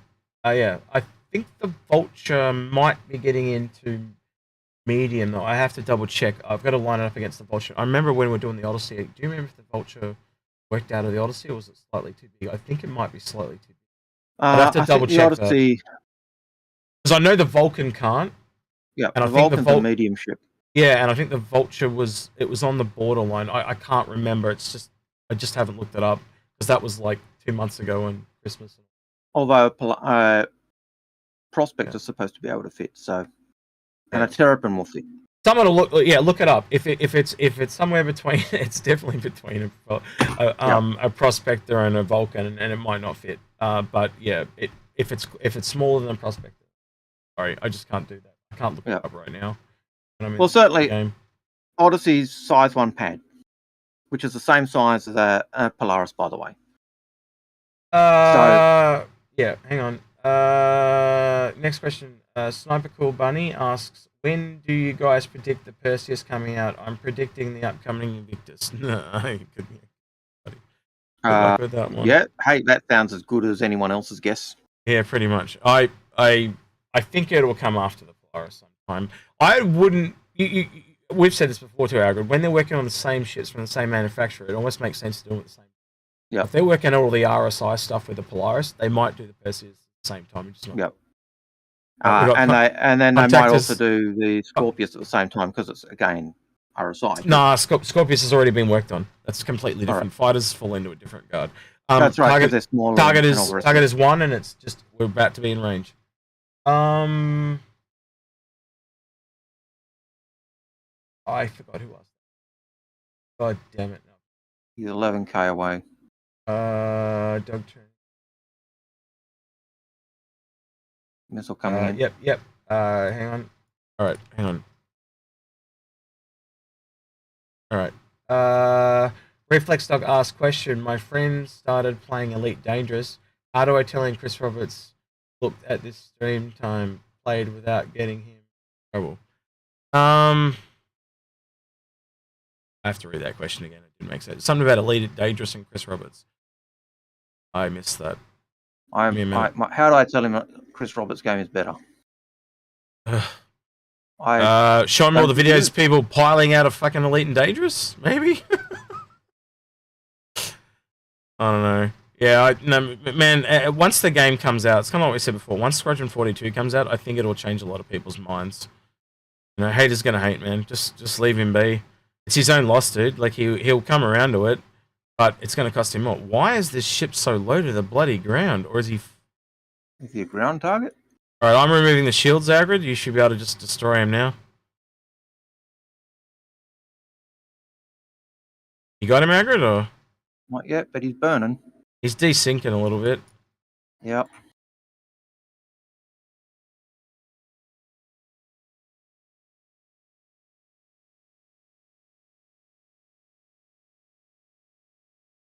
Yeah, I think I'm desyncing a bit too.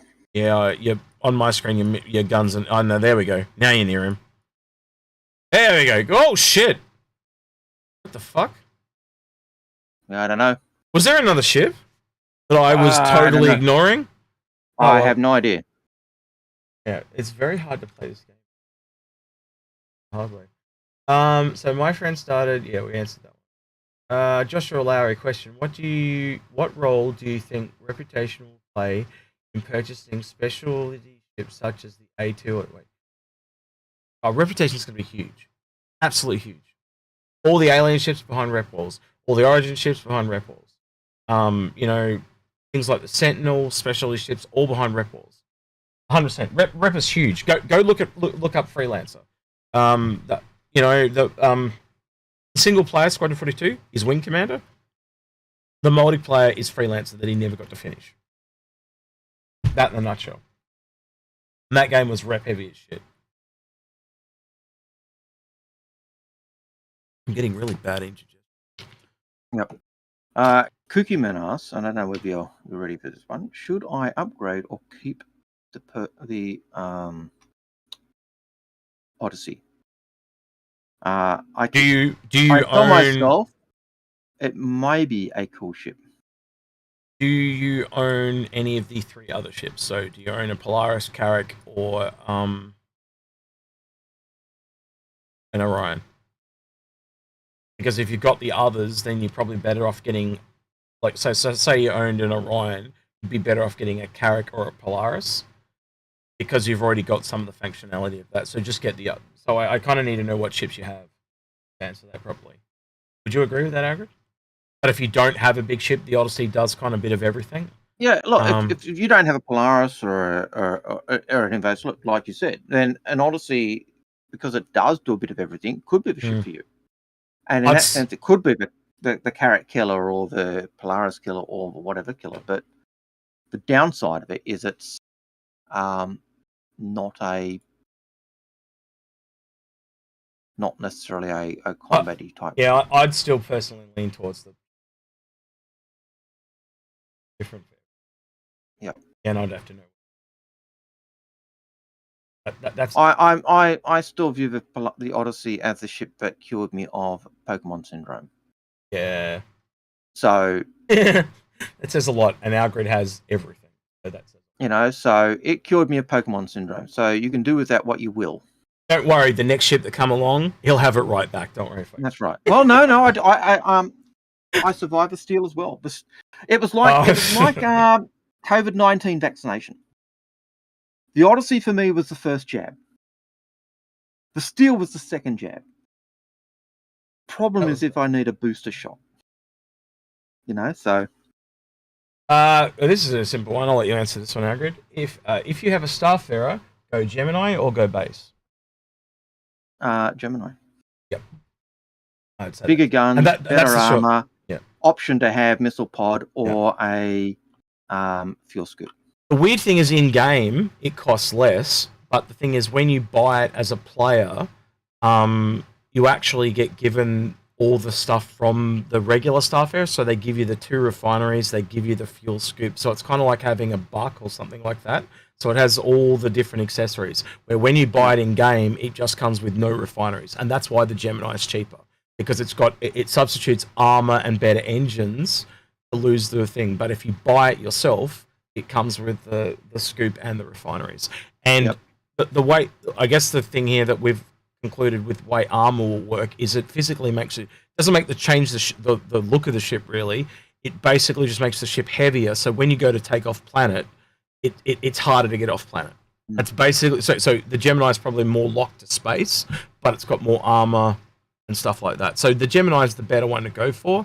And there's no reason why when you're in game, think about it, if you've already got a Starfarer, side grading is not a bad thing. So you can take your Gemini and get a normal Starfarer pretty freaking quickly if you need to.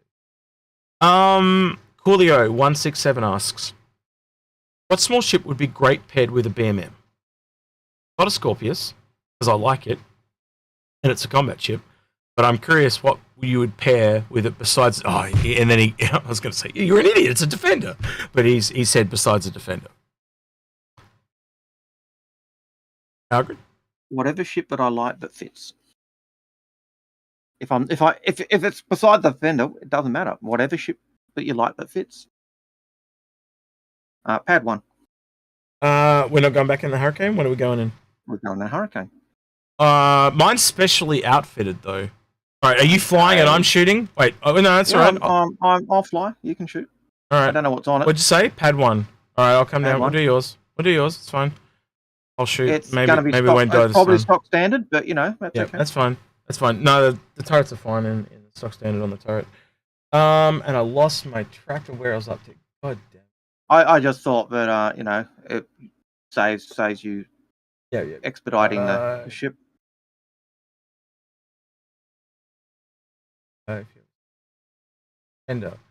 So I'm going to break the mold on the ship for the Banu Man and say, you said Pad 1 and there's no one here. I did say Pad 1. And there's no one here. You sure it's Pad 1? But you want to double check? Oh wait, you're not with me anymore, are you? You're all the way back at 1. Yeah, but you're like not at Hurston, you're like all the way at Microtech or some shit because we died. I'm wherever we were when we died. I'm at Mikel 1. Okay, I'm wherever we last docked. Can you look and see? Oh. Yeah, this is going to take me a while to get to here because I'm going to have to claim a ship and then fly it. I got a Banu Defender. I'll just fly there. All right. Yeah, so the ship. You're at Hurston, I reckon. Hurston. Yeah. I love it. That's all right. I'll fly there. It'll take me a hot minute though. So what I'm going to say is, right now we have 2 shop ships in the game. We've got the Privateer, which is the capital, and I know Banu mentioned technically capital as well, so it'll probably fall into the large. That probably means we've got a medium and a small. Imagine if you could put a small shop ship inside the shop ship. Doesn't have to fly down a planet. Can do small little drop-offs and shit like that. Yep. It's a distinct. I could even see. We've talked about that ship, haven't we, Algared? Quite a bit. A small shop ship. And I could also see using a Hull A or something like that. Yep. Agreed. 100% agree with that. I don't think a whole B would fit. If you were desperate, a nomad. Yeah, and that's because I hate the nomad. Yeah, I'm sorry if you like it. Yeah. Sorry if you like it. I can't stand it either. And now they've doubled down on the grav pads for the quad bike. I can't stand that either. Paul hates it as well. Paul didn't even know it had storage until I told him. And he still didn't hate it. Still didn't hate it any less. But yeah. Oh, there you go. So three of us hate the grav pads. It can't be a bad thing. It can't be a good thing. I don't like it's almost like they're deliberately putting it on more shit. But if that was the plan from the get-go, I'm sorry. I really liked Consolidated Outland, but the grav pads and the alien tech thing is just killing it for me. I can't stand it because it just seems cheap and wrong. Why would one of the cheapest manufacturers have alien tech, yet the top quality? Misk does have it, and they're a top quality industrial, but Origin doesn't have any of it. That is stupid. Oh, it's alien. It's luxury straight off the bat. Rare, weird things. And the reason Misk has it is they're in bed with the Xeon. Yep. The Xeon are building under license Hull Ds in Xeon space because the Xeon loves it. It's the Hull D and the Hull C that actually made the Xeon go, ooh, let's work with these guys. But Crusader, as Execute said, if you're getting luxury tech coming in or alien tech coming in, it is a luxury. It's not just run of the mill. Yeah. And if your luxury manufacturer's not running it, then what the hell? Yeah, and if there's a lot of law things, and they can change the law, that's fine. But it kind of sucks when they change the law because they for marketing reasons, what they did with Crusader and the areas and all that, and the bomber that's about to come. I hated all that, and I know Algared and Paul hated it as well. And I'm not as big a law guy as they are, and I know Space Tomato hated it as well because he's a law guy too. And it's again the areas, building a ship around a massive gun. The wrong manufacturer. It should have been Kruger Intergalactic. The arms manufacturer is trying to get into shipbuilding. That's why the P-52 exists. It was a classic opportunity to say, oh, P-52, let's expand and go up to our next level and go up to our next biggest gun. I don't understand it. It does make a lot of sense. What Ares is saying is the Merlin is basically built around the gun, and that's essentially what the Ares is, right? So I agree with Algared 100%. It would have been much better as a Kruger Intergalactic. But the only reason I can think of is a simple fact, and you've raised it before, is a simple fact that Crusader were the flavour of the month. So let's milk everyone for getting a Crusader ship fighter. People were asking for Capital Ship Killer fighter for ages. Yep. And so they're like, money. Yep. Let's put all the things that are lining under the sun together to build the sales. Marketing should never impact development, and now it is. I hate it. And that's why I talk about that. The profit. It was a passion project, and now it's become a profit subject. I hate that. It's things always get ruined by money. I just hate it. And I guarantee you, Paul, yourself, and Space Tomato, anyone that we know with like Jail, they'd all say the same thing.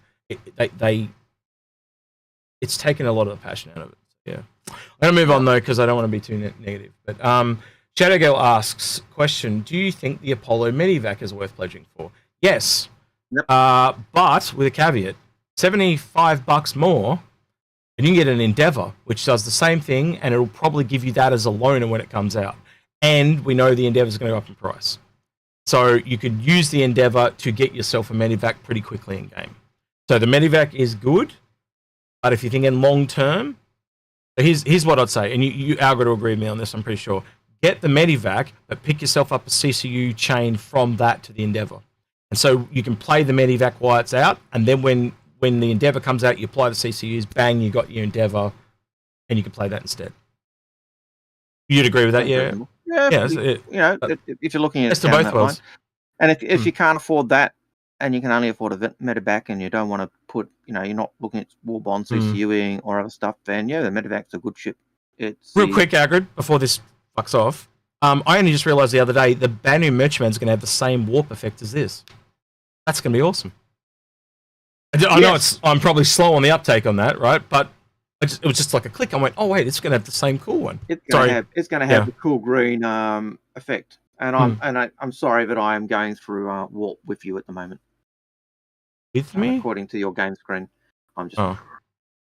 I can't see it. Hang on, I'll have to alt tab. Sorry to interrupt you. Your question about the Medvac and the Endeavour. Sorry, I'm back. You alt tabbed and I came back. Oh, okay. My bad. I stopped teleporting. Sorry to cut you off. Yeah, you were talking about the Medivac and the Endeavour, Algared. The Medivac can do the beauty of a Medivac. It is really a medium ship. You can have two. Well, we lost him again. We get to that time of the morning in Australia where it's 10:20 in the morning, so there's probably more people coming online in Sydney where Algared's fine. So really. There we go. You're back, Algared. We lost you for a bit. So you could have 2 tier 1 beds. You could have 4 tier 2 beds. You could have 6 tier 3 beds. So you've really got that versatility with that ship. It is a mobile clinic. It's not a mobile hospital. It's a mobile clinic. It's not just an ambulance. So it's a good ship, and it's a small ship. So it's a ship that can just use 2 people, and that makes it, I think, a great ship to have, even if if you can't afford an Endeavour or you don't want to afford an Endeavour. So anyway, next question. Unless you want to add anything. Okay. I don't know why it's asking. Silent Skip 001 says, "Hey X, yeah, when will we see aliens in game?" I'm personally. Well, it'd be the Tavaran first for sure, wouldn't it?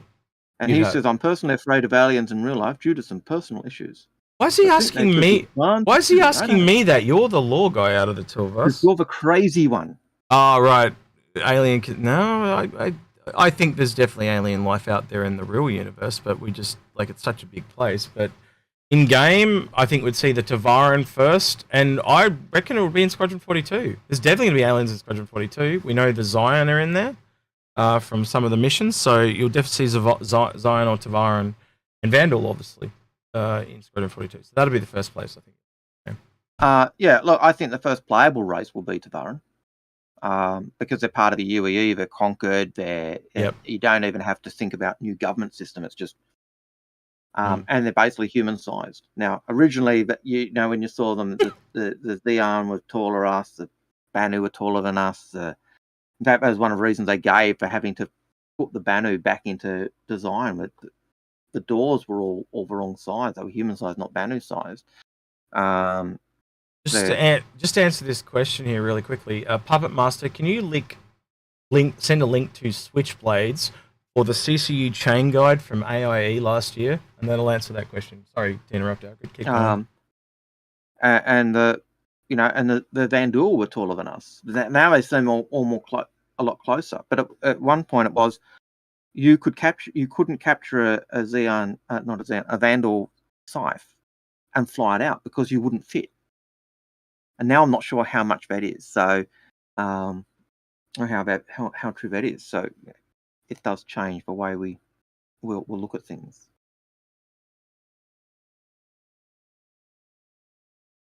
Oh, you decided to go hunt the bounties, huh? Well, I was on the way there, and I just thought I'm already in a Banu Merchantman. I'll just kill it real quick and get this last one done. We've only got one to go, so I just took it quick. Rather than wait half an hour for you to get into. It's a defender. It's also meta at the moment, mate. Yeah, but it's not a Banu Merchantman. Would I? Oh, I could. Okay, yeah, my bipolar is its ugly head. Fair enough. All right. Well, while you're doing that, I'll look down the next one. So Switchblade asks basically, what's your best CCU chain saving? I.e. a Polaris for less than $300, and it's in that video. Someone got a $95 Carrack. Yeah. And that's the thing to beat. We've never seen anything cheaper than that. Yeah. The best I've got is Perseus for $295. I could have got it for another $5 cheaper. And that was using old CCUs and referral ships and other things because I didn't want to put more money in. So it was I think I may have added $50 to get a CCU that I'd lost, but it was pretty much not adding any extra cash in. I'm going to ask you guys a question, actually. Me and Algared have wanted to do this like on a weekly basis. So would you guys be up for us doing this on weekly? But also talk about news of the week, stuff like that, and just kind of interact with you guys on a more interactive level. And we probably do it around this time once a week. If you guys are up for that, we'd like that. We love interacting with you. So yeah, just let us know. You know, Are you able to put a poll up? Just a yes. We can probably do a poll, but I don't know how to do it. I'm not YouTube savvy in that regard. Give me a minute. I'll see if I can do a poll. See if we can work that out. Puppet, if you know how to do it, or one of the other mods, please let me know. And I'll do it. But yeah, I don't know how to do it. I've never. Have you all watched Avenger 1's content? And regardless of yes or no, can the small fighter stance I don't buy be ignored if one's focus dogfighting squad tactics? You want to buy a ship, you buy a ship. No. But the thing that we will always say is if you want that particular ship, have an exit strategy as something else just before the day of release. So basically just, if you want, what was the fighter said, an Avenger or something? What did he say? Yeah. Ship? Basically, we watched a guy in Avenger 1's content. Oh, and Avenger 1, yeah. Well, I know who Avenger 1 is, yeah. What fighter ship was he talking about? Was it just any fighter? Just any fighter. So they're looking at dogfighting and squad-focused tactics. Yeah, if you want a fighter for today, just like we were saying about to Shadow Girl before about with the Medivac, basically just have a CCU chain off that fighter to the final ship that you want to go to, and the day before release, turn it into whatever ship you turn it into. So let's just say it was an Endeavour like her choice, where we're talking about the Medivac. She can take the Endeavour and very quickly earn the ship underneath, like that image that we showed you before. You can take so say you turned it into the Endeavour, you could very also quickly use the Endeavour. Well, the Endeavour's a bad one to use, but you can use the bigger ship to earn whatever the fighter is extremely quickly. Sorry, and the don't sell your fighters mantra that we sell isn't because fighters are crap. We've never said fighters are crap, and if we do, it's because of our personal preference to another ship. If you want to have a fighter, then go have a fighter. What we always say though is when you look at bang for buck, you're not getting your money's worth. Yeah, you'll get more value for your hard-earned dollar buying that bigger ship and then earning those smaller ships in game. So it's not saying that don't own those ships. I love flying in the Hurricane and having a gunner. I love, I actually do love that. It's probably my favorite fighter in that regard. I like being on Redeemer, and you'll probably like the Scorpius for the same reason too. And I'll probably like the Scorpius for exactly the same reason. Because that is real teamwork in that small unit. I'm not personally someone who enjoys that solo pilot stuff. It's just not me. But that doesn't mean they're bad. I enjoy using in Arena Commander. I've enjoyed using the Buccaneer. For me, it feels like a speedy fighter. And yes, I'm going to talk warp again. I'm not laughing at you. I'm laughing at the question. So Rao asks a very big, long-winded question. Yeah, Rao, I was seeing that Rao question. And Puppets told you to join the Discord. 100%. If you want fleet help, join our Discord, and you'll get. You know how like you get advice from so many people, it kind of steers you in a direction. There's not just advice from us; it's advice from the other Inforunners, people that have gone all through the fleet stuff themselves. There's even CCU helpers. There's multiple roles in there to tell you how good the quality of the advice is you're getting. Just jump in there, post an image of your fleet, and tell them what you want to do in game, that type of stuff. And there are other people, and if they're more complicated, they'll send you up to us. But if you do just want personal help, shoot a question to us, and we'll answer it as well. And sometimes the help is just having a sounding board to bounce your ideas off. And exactly, we're happy to do that. But the other guys are happy to do that. They'll bounce you up to us if they think, hey, you've got a really interesting fleet. Would it be a great show? They'll do that as well. But yeah, just join the Discord. Join the Discord, ask for help, and you'll get help hand over fist. Shadow Girl. I like playing as a doctor. She likes playing doctor. Hello, nurse. Sorry. Just the way Sorry, Shadow Girl. Sorry. Sorry. Naughty. Yeah. Okay. And know the uses of each medication, but the gameplay so far is automatic. How do you see medical gameplay expanding? Good question. I have no idea at the moment. Yeah, I think it'll be into the drugs. Yeah. I think it'll be the drugs and learning all the drugs and knowing what they do and stuff like that. You've kind of got that at the moment with the basics. Knowing which drugs to apply. Exactly. Exactly. I think we're probably the two, in terms of Inforunners, we're probably the two worst to ask that question too. Yeah. I think I can do the game. I can do the gameplay, but I think you'd. But I'm thinking in terms of the medical profession and Osiris, 100%. Yeah. Yeah, Cyrus. Is he still here? Is he still here? Is he? Let's see if he's still hanging around. Oh man, I need to take a. I got indigestion real bad. Oh, shocking. And his guns go dry so quick. How is this the meta at the moment? I covered this build from the meta. Man, they drain so quick. Because it's a long-range fighter with cargo space and beds and not too bad at guns, I suppose. And if you're using the drain so quick, and then it takes shields, it's pretty hard to punch through them, I'm guessing. Got him. There we go. All right, so that should mean we've completed that. I'm just gonna get it. Oh, fuck it up. All right, so what's the next one? Next question. Okay, next question from Jay Warinsky.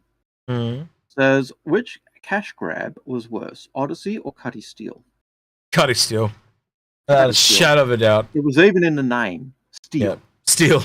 And if you watch the show episode we didn't call it STEEL, it was STEAL. Yeah. And my biggest problem with it is it's a Drake ship, no problem. It's a Drake ship that is overgunned, because all Drake ships are overgunned. Yep. So they actually overgunned an overgunned ship. I think the real problem, Algared, was you can get 2 Cutlass Blacks for cheaper. That's crazy. Yeah. And they gave it as many jump seats or as a prowler. Yep. To me, it's just an absolute dog maggot scum ship. Yeah. And it's clearly got Hitters of War written all over it too. Yeah, I've gone through that before. If you want to see more about that, watch the episodes that we've done on it. Absolutely, I think it's a ship that are geared for theaters of war. They needed a bad guy ship. Just one thing. That's it. Just why I'm thinking of it, because I'll forget if I don't. You know what I'm like, if I don't ask a question, I forget. But remember, we were also thinking about streaming on Australian Fridays, so it'd be American Thursdays, and actually watching like ISC with you guys. Would that also be something you guys? So we can comment on shit live and stuff like that. That's something else, Algared, we're thinking about. So we're finally in a position where we can do this stuff now. So and they're the types of things I don't know about you guys, but stuff we've wanted to do for years. Yeah, because we really enjoy interacting with people, even just sitting with 2 or 3 people on Discord. We just like talking about the game. And I'll tell you what, Morphologist and like Morph, when he comes on, he just wants to talk about the game. Like that's, you know, and most content creators are like that. Space, Paul, all that. We can sit there for hours just talking about the game, and we'll sit there with just regular folk. With regular folk, we'd rather do it with a group rather than just hear our voice talking in the void. Yeah. But we always want different opinions and stuff. So you know, and your opinions can be wrong too, or they can be right. But we've had normal people and other content creators change their minds all the time. You've got to be open to having your mind change, or you're not going to learn. Just that simple. Yeah. And we'll get stubborn people to come along and go, "You're wrong." But we'll say, "Okay, why?" That's your opinion. Cool. Give us the advice. Give us the evidence. You know. And then sometimes they don't have any. That's the funny ones. And sometimes you'll present the evidence and we'll go, "Oh, I hadn't thought of that." Yeah. That's true. You know. So, yeah. Okay, Jock Cop says, It is getting to the point now that we have theory crafted and thought about it so much, it's hard for them to surprise us with a wow factor with new ships and vehicles anymore. Yep. True. Yep. No, I know you've got it as a question, but I'm not sure it's a question. I think it's a statement, and I think you're right. Yep. Yes. Next question. So, next question. Loud guns. I have to whisper this one because Loud Guns has gone a bit deaf because, all those loud guns going off. So, I know loud guns. Do you reckon I'll ever get an Argo capital ship? Oh, I hope so. So just so everyone's aware, Loud Guns is another content creator. So he's just been a bit of a dick. Okay. No, he's not. He's not been a dick. He's just Argo capital ship.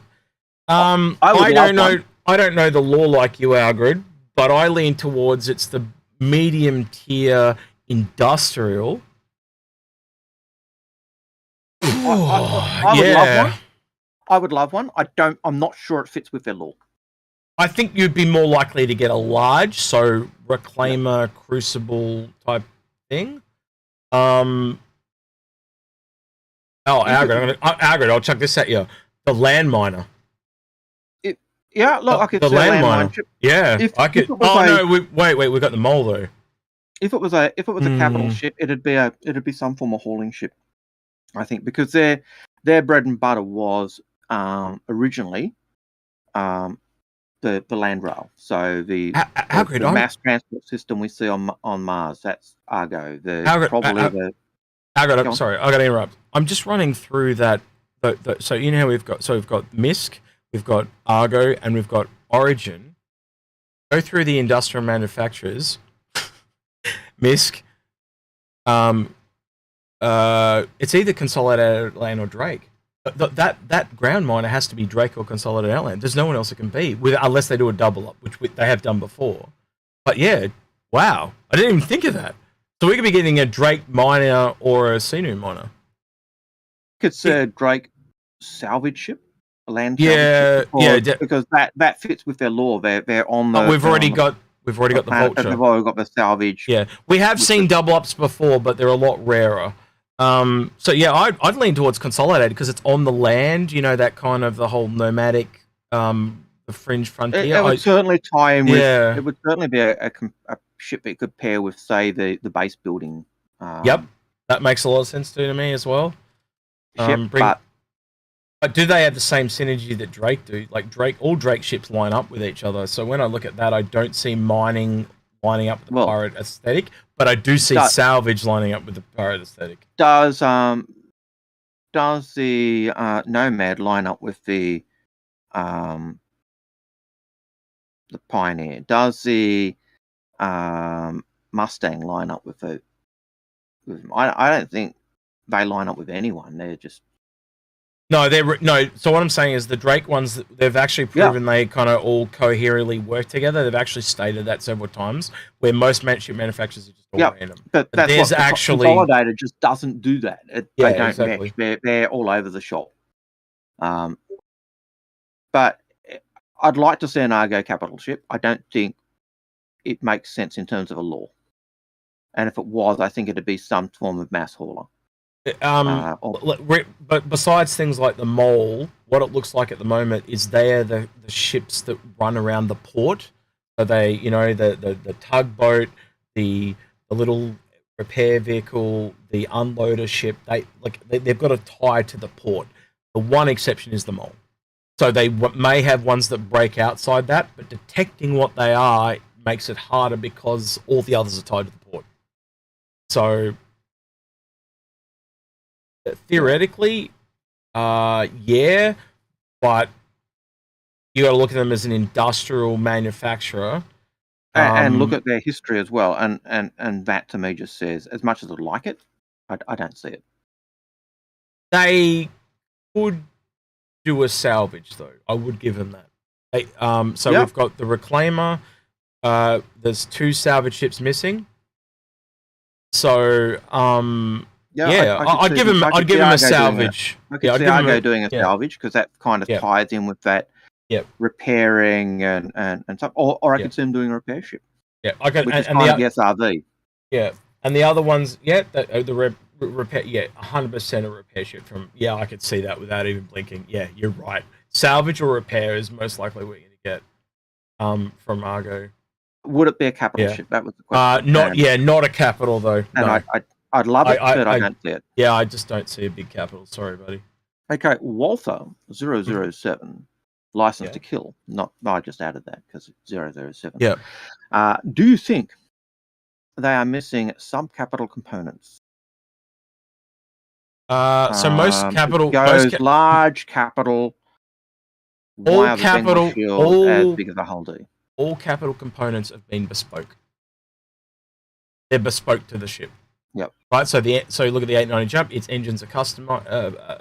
Its shields are custom. You can't really do anything. You look at a reclaimer. Its power plant is custom. Stuff like that. That's essentially what determines what a capital ship is. If it has a custom capital component, it is a capital ship. So essentially, like a reclaimer might not be as big as other capitals, but it is a capital. You know, that's a defining factor. Now you can argue. We get people that argue with us like, oh, it's not a carrier, it's not a frigate, whatever, blah blah blah.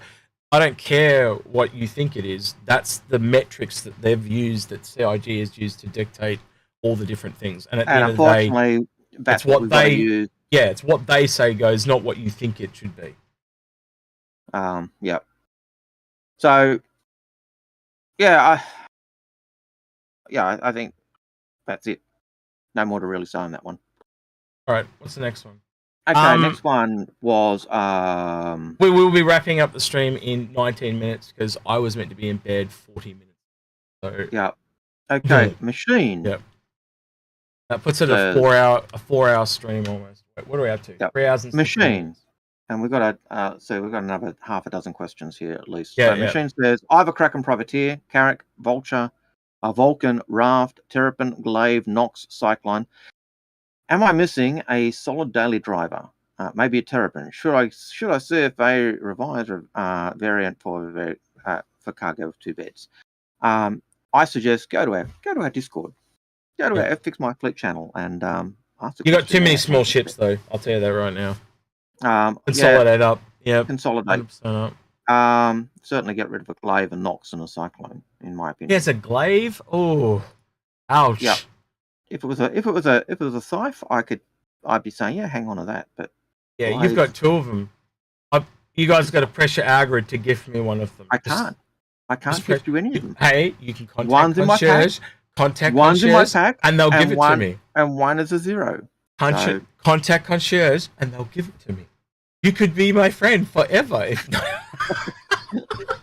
I'm not your friend. You've already got one. You've got one. Just don't be greedy. Give me one, you bitch. No, it's fine.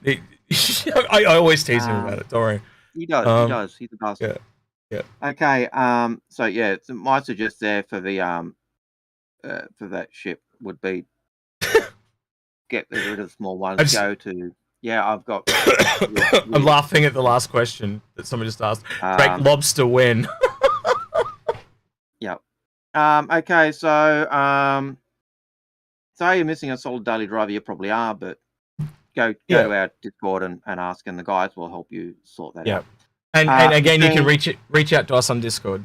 Yeah, we might actually do some Fix My Fleets live, but we'd have to organise them beforehand, wouldn't we? Yep. Machine asks another question. He says, friends in my Sum org have Carrack and Polaris. I've CCUs for a Carrack to Odyssey, Perseus, Polaris chain. I'm interested in similar alien ship instead of a Carrack. Do you see it happening? So do we see a Carrack Alien Explorer? Or Alien Explorer? I have no idea at the moment. I know which race I'd be picking, though. What race would you choose? What race would I see as an... I think an Alien Explorer would make most sense in probably the Xi'an, because they tend to be the more outward 100%. 100%. It's in their lore, too. So... quite heavily, they are big explorers. Whereas Banu, they're just merchants, and we've got their big merchant ship already. Vandal, well, they just kill everything. And Tavaran, well, they've been conquered. So... howdy ho, neighbor, how are you? Josh Lowry says, So Don't do we think see he it knows. happening? Maybe, but not in the near future. Hang on. Hey, dude, don't be rude. You're in a live stream. Say hello to everyone. Oh, you are rude, sir. Don't make me take you outside and spank you, sir. Now, enough of that. Okay. Oh yeah, baby, let's do it. I'm not sure what advice to give your machine in terms of that. So, No, but you can have my French fries and my Coke. yeah. Josh Lowry, question: hot topic in my org is travel times. How long is too long in quantum? What are the pros and cons for an hour-long jump? Games. You can sit there and play chess or other games. So 890 Jump has backgammon and chess. The MSR has chess game, which actually works. Bit clunky at the moment. You'll have video games. You'll have pool. There'll be repairs on the ship to do. If you've got a snub ship, You've clearly had in too the many hangar, donuts. You'll be able to repair, rearm, refuel, etc. If you've got the stock in your ship. So lots of abilities. Do I want to be in quantum for an hour? Not really. I would probably say maybe 30 minutes, as long as I'm not being pulled out every 2. That like as we start to go into pyro, I think they and the warps get longer and longer, they're going to start to add more and more. No, I am not new. I just die a lot, so I haven't changed my uniform. So rude. Forehead. Okay. Okay, so the next one is Maxiol TV. Maxiol TV says, "Do you think the Starfarer will back? Hang on. Do I think the Starfarer will back like available ship for day to day?" I'm not sure what the question's I asking. think he's asking if the Starfarer is a good daily driver. And that's what I was Yeah. thinking it was. So do I think the Starfarer will be a good ship to be a daily driver? At the present, it's not bad. It's got great internal cargo. It will have fuel capacity. It will have fuel refining. If you've got the Gemini, it's got a size 5 turret and 2 sets of twin size 3s instead of pea shooters and size 4s. So yeah. What about you, Execute? Will it be a good daily driver? I think it's got a lot of flexibility right now, but I'd be waiting after the rework. Yeah. At a $350 price point, I'd still say the Caterpillar is a better way to go. And if you're worried about that, just pick a CCU up from one to the other, $25, and sit on it and just see what happens. To me, like I don't know, Algared, like you tell me where I rate the Caterpillar as number 1 as daily drivers. Where do you rate it? Is it 1 for you, or if it's not, what is your number 1? I think I've got a daily driver.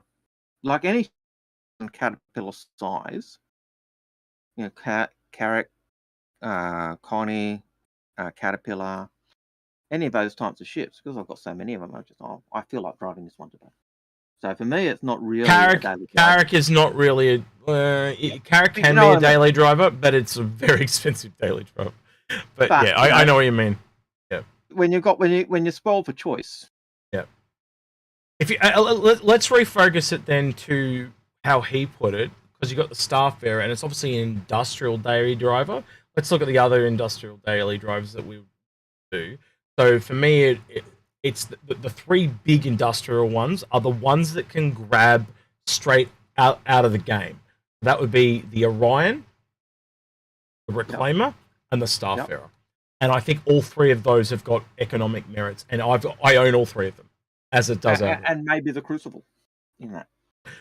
It doesn't grab from the environment because it needs materials to repair. Yeah. So I'm talking about like relies on absolutely no one. If you could only own 3 ships, there'd be the 3 to own. A bit like the argument for why CIG originally had the Genesis Starfarer, Genesis Starliner at $400, because right from the get-go you will be able to make cash by transporting. Okay, well that would be the other one. Yeah, that would be the other one. So, I'll give you the Genesis. Yeah, I'll give you that. that was the reason CIG gave for it being priced so high, because right from the get-go, it's a money earner because you'll be able to transport NPCs. So, 100%. All right, Bounty 8. What are Yep. your opinion on them balancing ships before they balance the core weaponry and components? Does it not seem Have like you heard putting of the cart before the streamers and that the streamers have learned that they can go wah and get whatever they want? That's basically what I think of the whole situation. Algared, you can do you. Yeah, look, I think it's part and parcel of the way they're doing the development. The way they're doing the development is as a live build. So they build and then they put it out there and we test it and try it, and then they try different things and put it in.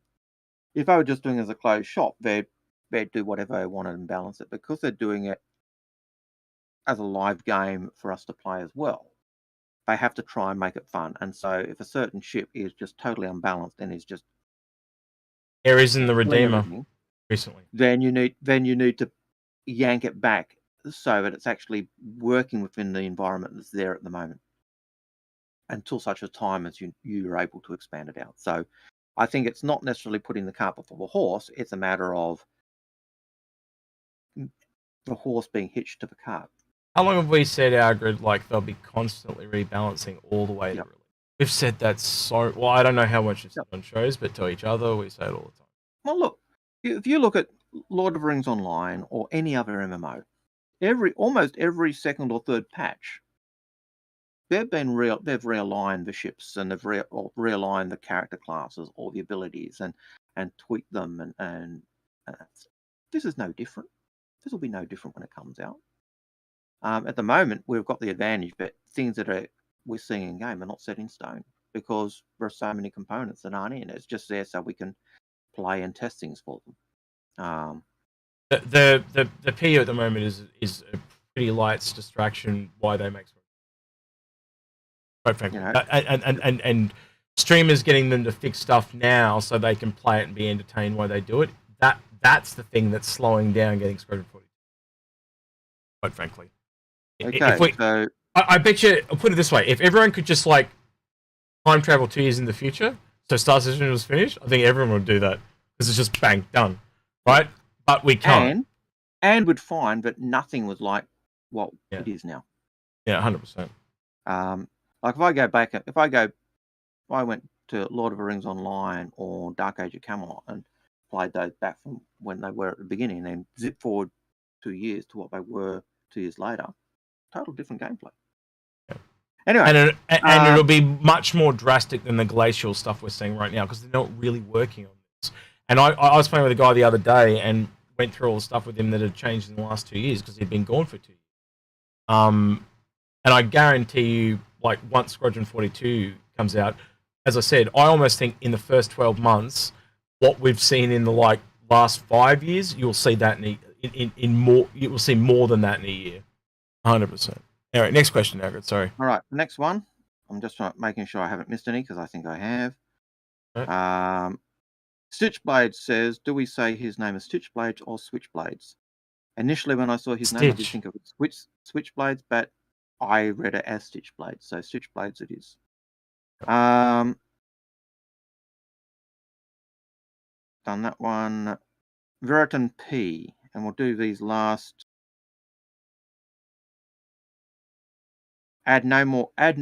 Questions are closed. We're not taking any more, so we'll do these ones that I've got, and then we'll finish it off. Okay, so Veritan P says, question: with a Pioneer, we can do player-owned places with possible landing pads to store ships. Do you see them letting players do space org places for capital ships? I do believe that when they brought out initially brought out the Million Mile High Club, part of the purpose of that was a player-owned facility you owned and ran, and it was seen as being a test bed for what would be player-owned and org-owned spaces. And so I'd say, while we might not be able to build them, they certainly had the idea that they would be there and would be able to use them. Any thoughts on that one, Execute? I'm concentrating on flying. Sorry, say again. So Pioneer can build bases and outposts. Yep. Do you see them letting us build bases for orgs, so space stations or places that store capital ships. I think that gives a lot of control to people if you do that. I think more likely they're going to have ones that you can control. And I think a tip of the hat to that is what they're doing in Pyro. We do have an episode that's coming out. But the way that looks like that's going to work is there's two factions of fighting over. So whoever you get rep with and whoever gets the most rep, so it encourages you to do missions for one or the other. But think about it, everyone's doing missions from one or the other. So whoever has the most rep will control that station and get the benefits of that station. Yep. That might be a tip of the hat of how they want to do it. But I think at the very least they might even have certain ones in the game where you can fight over with other players or control. Yeah.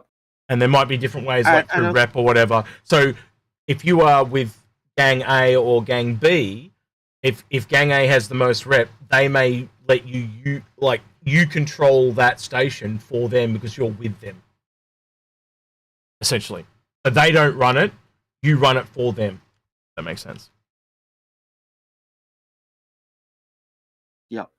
And I could see them, like, in some places having facilities or places that could be, sold but purchased in cities that would be org-owned or other side. So that would be the way I'd go. I could see them going there. But other than that, I don't know. Lawless 911 SC's question. When was the Pioneer CCUable? Never. Now, Never. And that's my thing as well, never. He says, back about a year ago, we had a guest speaker, Cyrus Frost, question mark. Oh, he's not a guest speaker. He's not a guest speaker. And he's not a guest. He's actually one of the Inforunners. He just is very, he's had a kid, had a lot of stuff happen, so we don't see him very often. Yeah. So he was actually in chat earlier, by the way.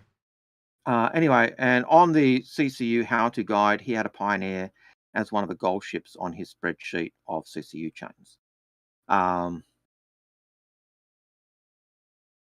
So, just to answer Puppet's kind of question there, yeah, this will be going up on YouTube straight after. Yeah, we'll probably put in its own little new series, and we kind of need to come up with a name for it, but we'll work that out at a later date. It is all good. All right, sorry, Algared. I did think of one.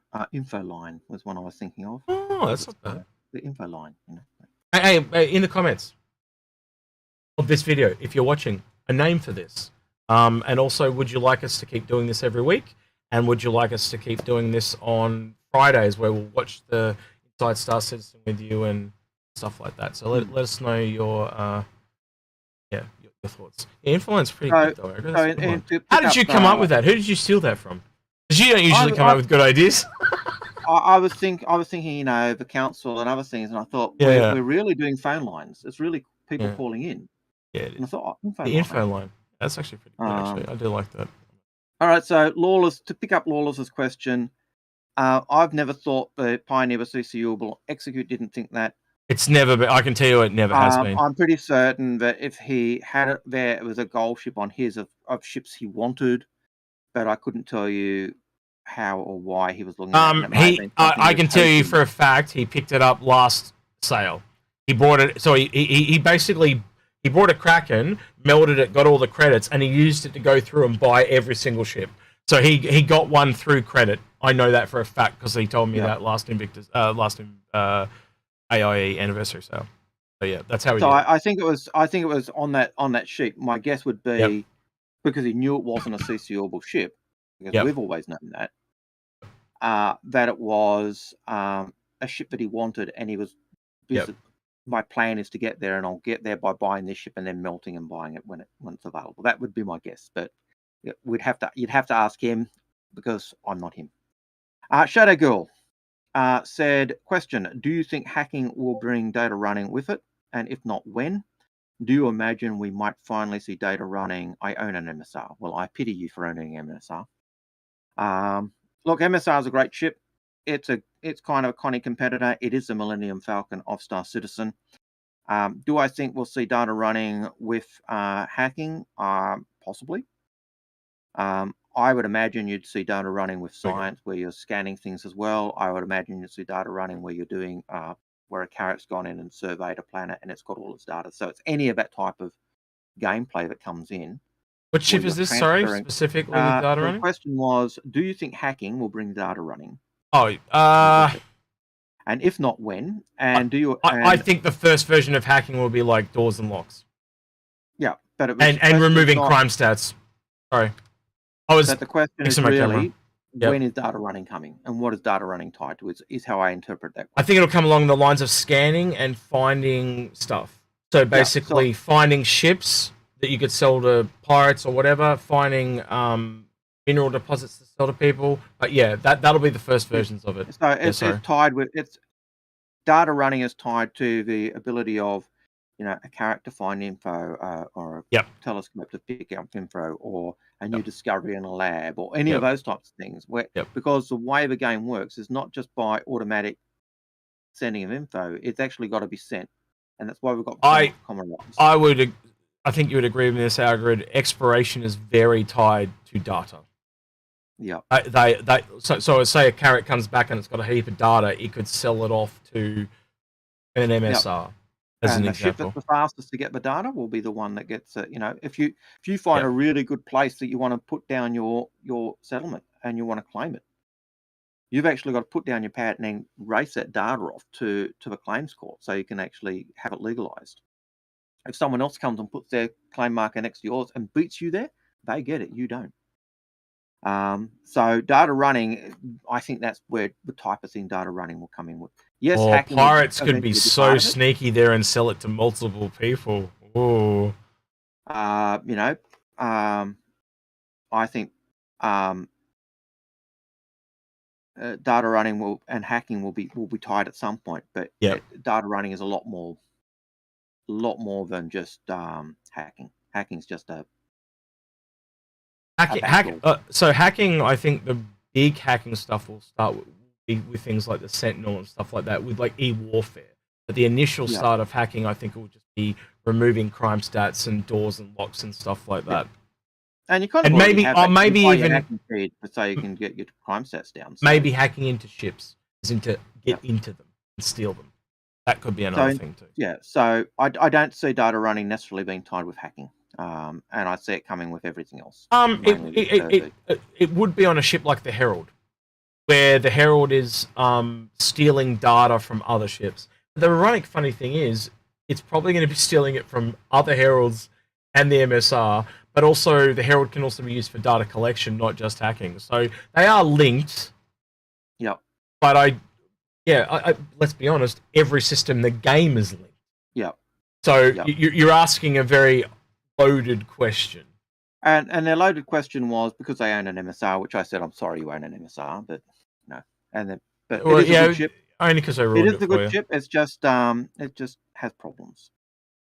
We get Lawless asking his question about the CCUs again. Please, no need to mash your questions on multiple times because we just pick them and we'll just try and answer them all. Yep. Death Trooper 177 says, how do you see AI crew commander be integrated in the game? AI crew commander to be so if you have a crew commander, or a commander who's he's managing the fleet and all that. Oh god, you'd really want a human to do that, wouldn't you? Yeah, I think. Because otherwise, it would be like, think about it like an RTS game. It'd be like going up an AI in RTS. He's either going to be savage or shit. So yeah. I could see there being actually think about it, because if he's just telling you where to go, you don't actually have to go there. Because if you're a human player, you know how they give you orders, you just don't have to follow. Yes. Actually, it couldn't be that. It could be fine. You could make him savage. Then you get punished for not following orders. Yeah, I don't know. Will they be? But that might be a good one to mull on. That one. It might be a good one to mull on, because I just thinking about it. Isn't that what's happening with the Xenos threat? Yeah. In fact, we've got an AI commander controlling a fleet, and they suck. Yeah, Dooley. Pretty shit. You know, so what about the lockdown? Yeah. So I think there's an element there. And a question for me is, Algared, what is your least favorite capital ship currently? My least favorite capital ship is what says here? It's a Kraken. 890 jump. Oh, no. Kraken. Kraken? You hate the Kraken? Really? Yeah. I think it's the best. Oh, maybe the between it and the Polaris. Part of it is that the Kraken, to me, is overgunned in a way it shouldn't be because it's the carrier.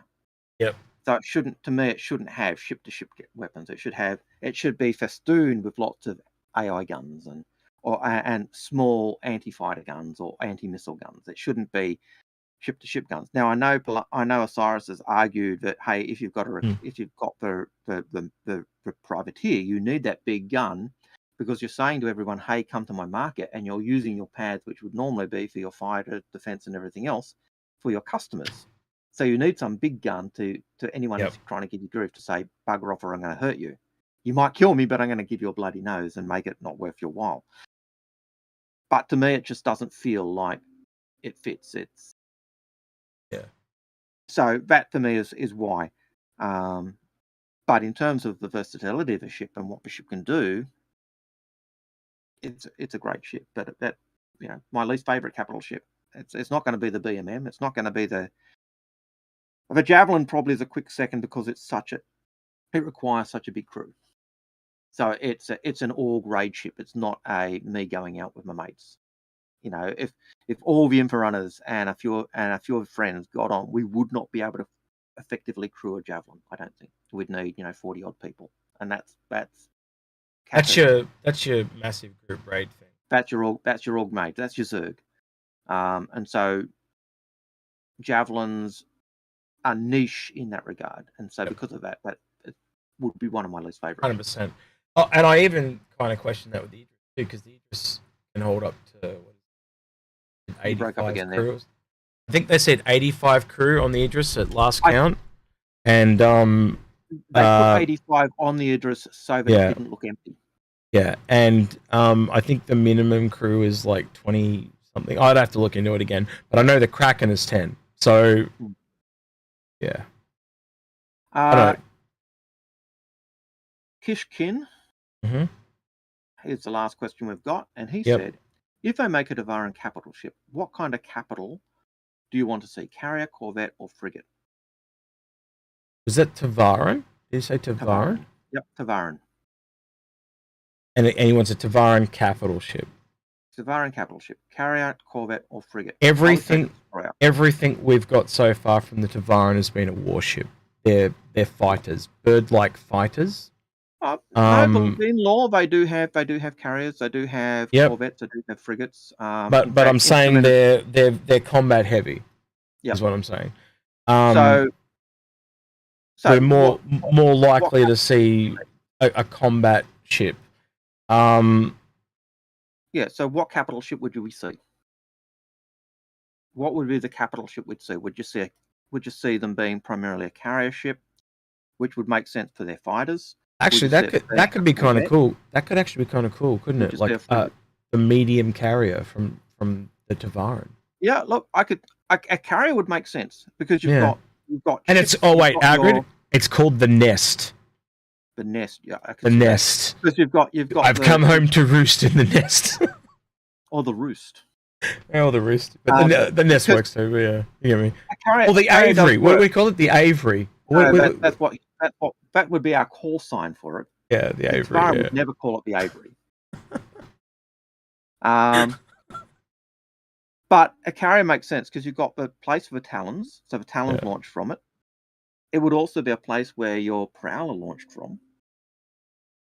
So that would make some form of carrier ship that use A's would be really good, but I'd see that almost like a destroyer type ship as well. And you've got to look at how every civilization tends to link their tools together, right?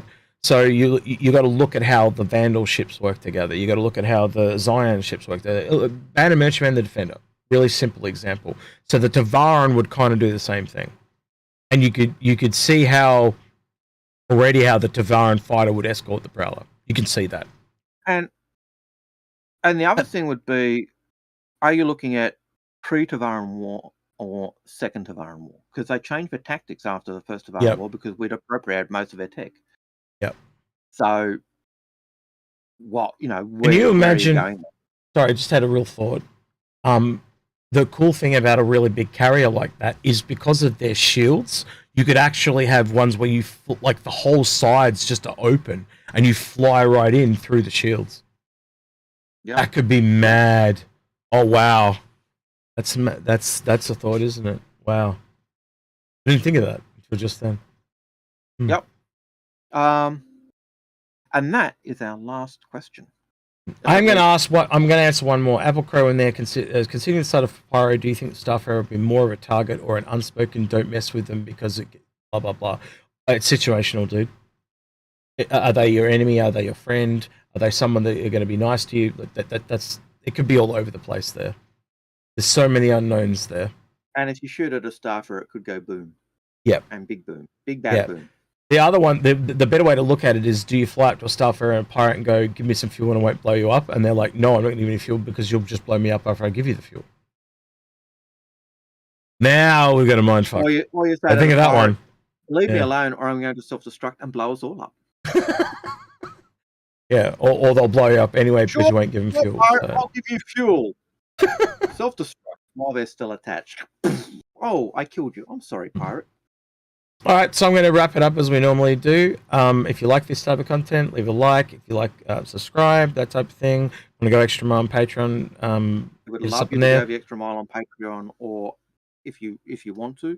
We just bought Badger. Really love you to hit that like and subscribe button. We just got Badger some new gear, so he's got some new lights. Got him a green screen, so we won't have that black border anymore. Hopefully soon. That's the type of stuff it goes to. Helping out with gear and stuff like that. Yeah.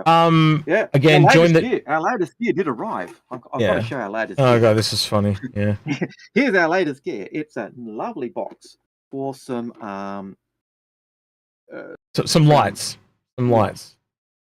and beautiful box. Open the box to see our gear. It's empty. It's just a box. They haven't sent the lights. They just sent because they're coming from different places. It's so dumb.